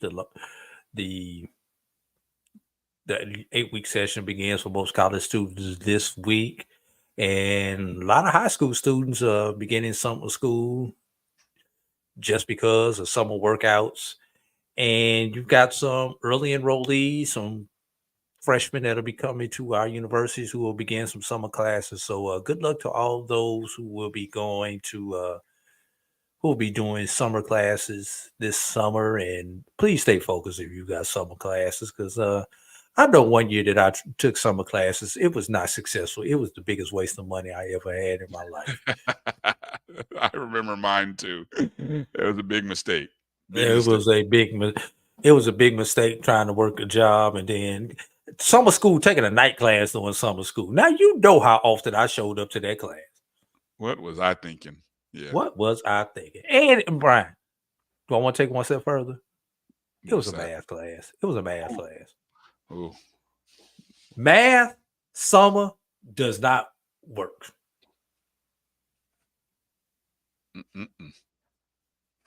All right. Appreciate everybody for being a part of the show tonight. Any parts that you missed, go back and catch it on the podcast or watch it later on YouTube. I want to thank everybody. Good conversations today. Hopefully you got something enjoyable out of it. I don't know what's ahead. I can't think. It's summer. I can't promote anything. Is there anything happening this week upcoming, Drew, that you can think of other than the NBA Finals and college baseball, college softball? I mean, is that anything next else? week? Next week, the big college convention goes on in Vegas, where all the different entities get together. So the Athletic Directors Convention, the SID Convention, and et cetera, et cetera. That begins next weekend. So that's usually where you see a lot of moves and a lot of deals made. A lot of good networking opportunities if you're looking a lot of networking opportunities. A lot of networking opportunities. Just about everybody's is going to be there. Okay. Well, stay comfortable. Stay cool, everybody. It is summertime, which means the heat's going up. And so take care of yourselves, take care of your family, take care of your friends. And until we see you again, thank you for watching the BCSN Sports Wrap right here on the Black College Sports Network. For A.D. Drew, I'm Brian Fulford. Peace out. Travel light, everybody. We're all on. But you stay hard.